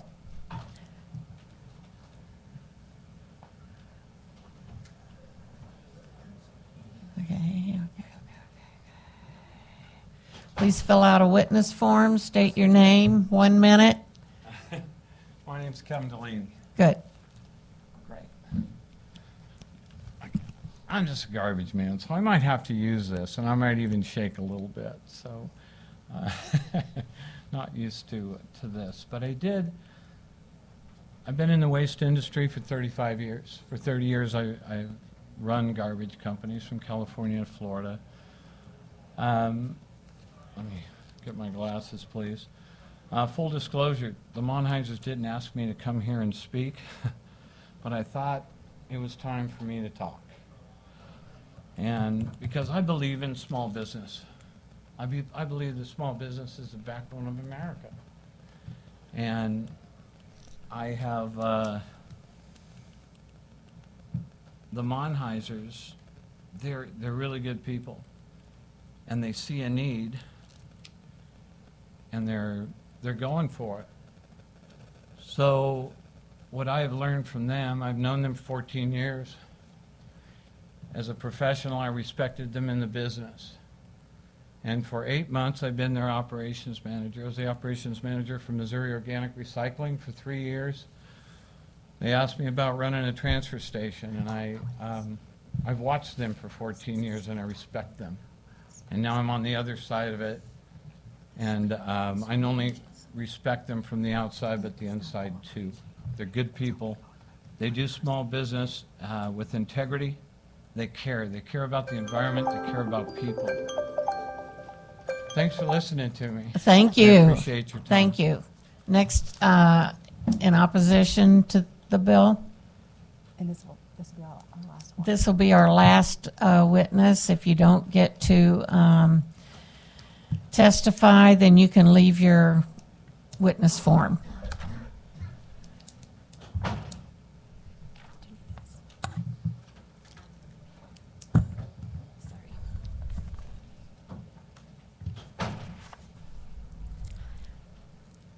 I'm Lauren Greenwood, and I live in Kansas City, Missouri, and I also own a small business in Kansas City, Missouri. And as a business owner, I hate that what they're trying to do has been brought to the state government. But at the same time, what they're doing, I believe strongly in that it's a big need. You don't have to drive very far in Kansas City, even in the suburb area, to see trash, and it's a growing issue. I feel like it really took off and got a lot worse after COVID.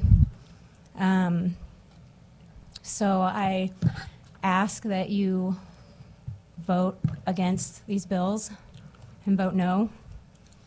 And any questions? Seeing none, thank you. And this, any informational purposes only? Oh.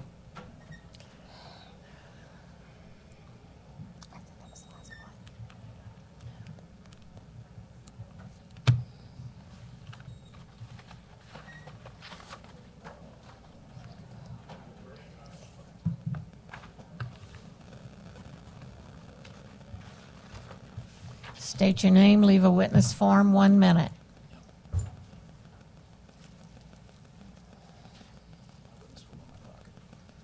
My name is Brock Heidi. I'm a state certified real estate appraiser, licensed in Missouri, Kansas, Nebraska, and Iowa. I've been commissioned by Aiden Monheiser to conduct a real estate impact study on the existing Johnson County landfill located in Shawnee, Kansas. The Shawnee, Kansas landfill is the largest landfill in the Kansas City metropolitan area. There's currently about 44 million tons of waste in place. It's about 4 times larger than the next largest landfill in Kansas City, which is the Courtney Ridge landfill. The purpose of our study was to review and analyze historical home sales around the Johnson County landfill to determine if the landfill has a negative impact on surrounding home values. We reviewed historical home sales going back 20 plus years. We reviewed 3 separate geographic areas located in proximity to the landfill: an area immediately south, an area immediately east, and an area immediately west. We found conclusive evidence that there has been no impact to surrounding home values in proximity to the landfill. These are homes located within a half mile to 1.5 miles away. We conducted a repeat paired sales analysis, which looks at 2 sales of the exact same home, generally occurring 1 to 5 years apart. By looking at these repeat paired sales, we can extract the annual price appreciation rate. We have compared these price appreciation rates to paired sales located away from the landfill. Homes are appreciating at similar rates near the landfill than homes located farther away from the landfill. We have also interviewed multiple real estate agents active in these areas located near the landfill. These interviews are summarized in my report. The interviews further support our findings, and that these agents have seen no evidence of the landfill impacting home values. The agents have never indicated any sellers or buyers walking away from a potential deal because of the landfill. And furthermore, and lastly, there is evidence in the Lake Quivira community, which is less than a mile away, of homes being demolished and redeveloped with homes that are much larger, much more expensive, more modern. So in conclusion, we have found absolutely no evidence that the Johnson County landfill causes a negative impact on surrounding home values. Thank you. One question right here from Senator Koenig. So it seems like your study was like after the landfill was there, correct? The landfill was built in 1967. All right, so like you were studying a time when the houses were already there, any buyers already knew it was there. So like, is it possible that home prices went down and then they started appreciating at the same rate that other homes outside of the landfill area? Is that possible? Or like studying it, like, yeah, because you know the part that matters is when there is no landfill and then there is one, and then the home values are affected theoretically, and then they might appreciate at the same rate as any other home, let's say in the Kansas City area, right? Because then now every person that goes to buy it will already calculate that into their calculation when they're buying it. So do you have any studies that would show home values affected when a new landfill is being put in, before and after, not when a landfill is already there? That's outside of the scope of our study for a couple reasons. Well, that means your study is meaningless. That's what that means. I disagree. Real quick. I just have a quick question, kind of following up, because he don't really know our community and everybody out there does. Could the fact that the values have gone up in Shawnee Mission since 55 years ago, because I was born in 1967, have anything to do with the fact that Johnson County, Kansas is one of the fastest growing counties in America? I would say to that the community surrounding the landfill is growing as well. That's my point. People are not, the presence of the landfill has not deterred development. Buyers and sellers, buyers are not avoiding the area. near the landfill. And could it be because that's like in the 60s, you know, and the rest of the development in Johnson County is like on 195th Street, and if I want to work in the community and drive faster, I might move to Shawnee Mission because, one, they are cheaper than everybody else that's new in Johnson County, and two, it's closer to downtown. I'm not sure I understand the question. Could their values be going up? Are they having building there because, one, Shawnee Mission, Kansas is the closest Johnson County city to downtown Kansas City, and two, the other homes like in Blue Valley area and that sort of thing are much more expensive? There's a lot of factors that go into a home buying decision. That was my point. Thank you. Right. Thank you, sir. And this concludes the meeting of this committee. Have a good day. Thank you.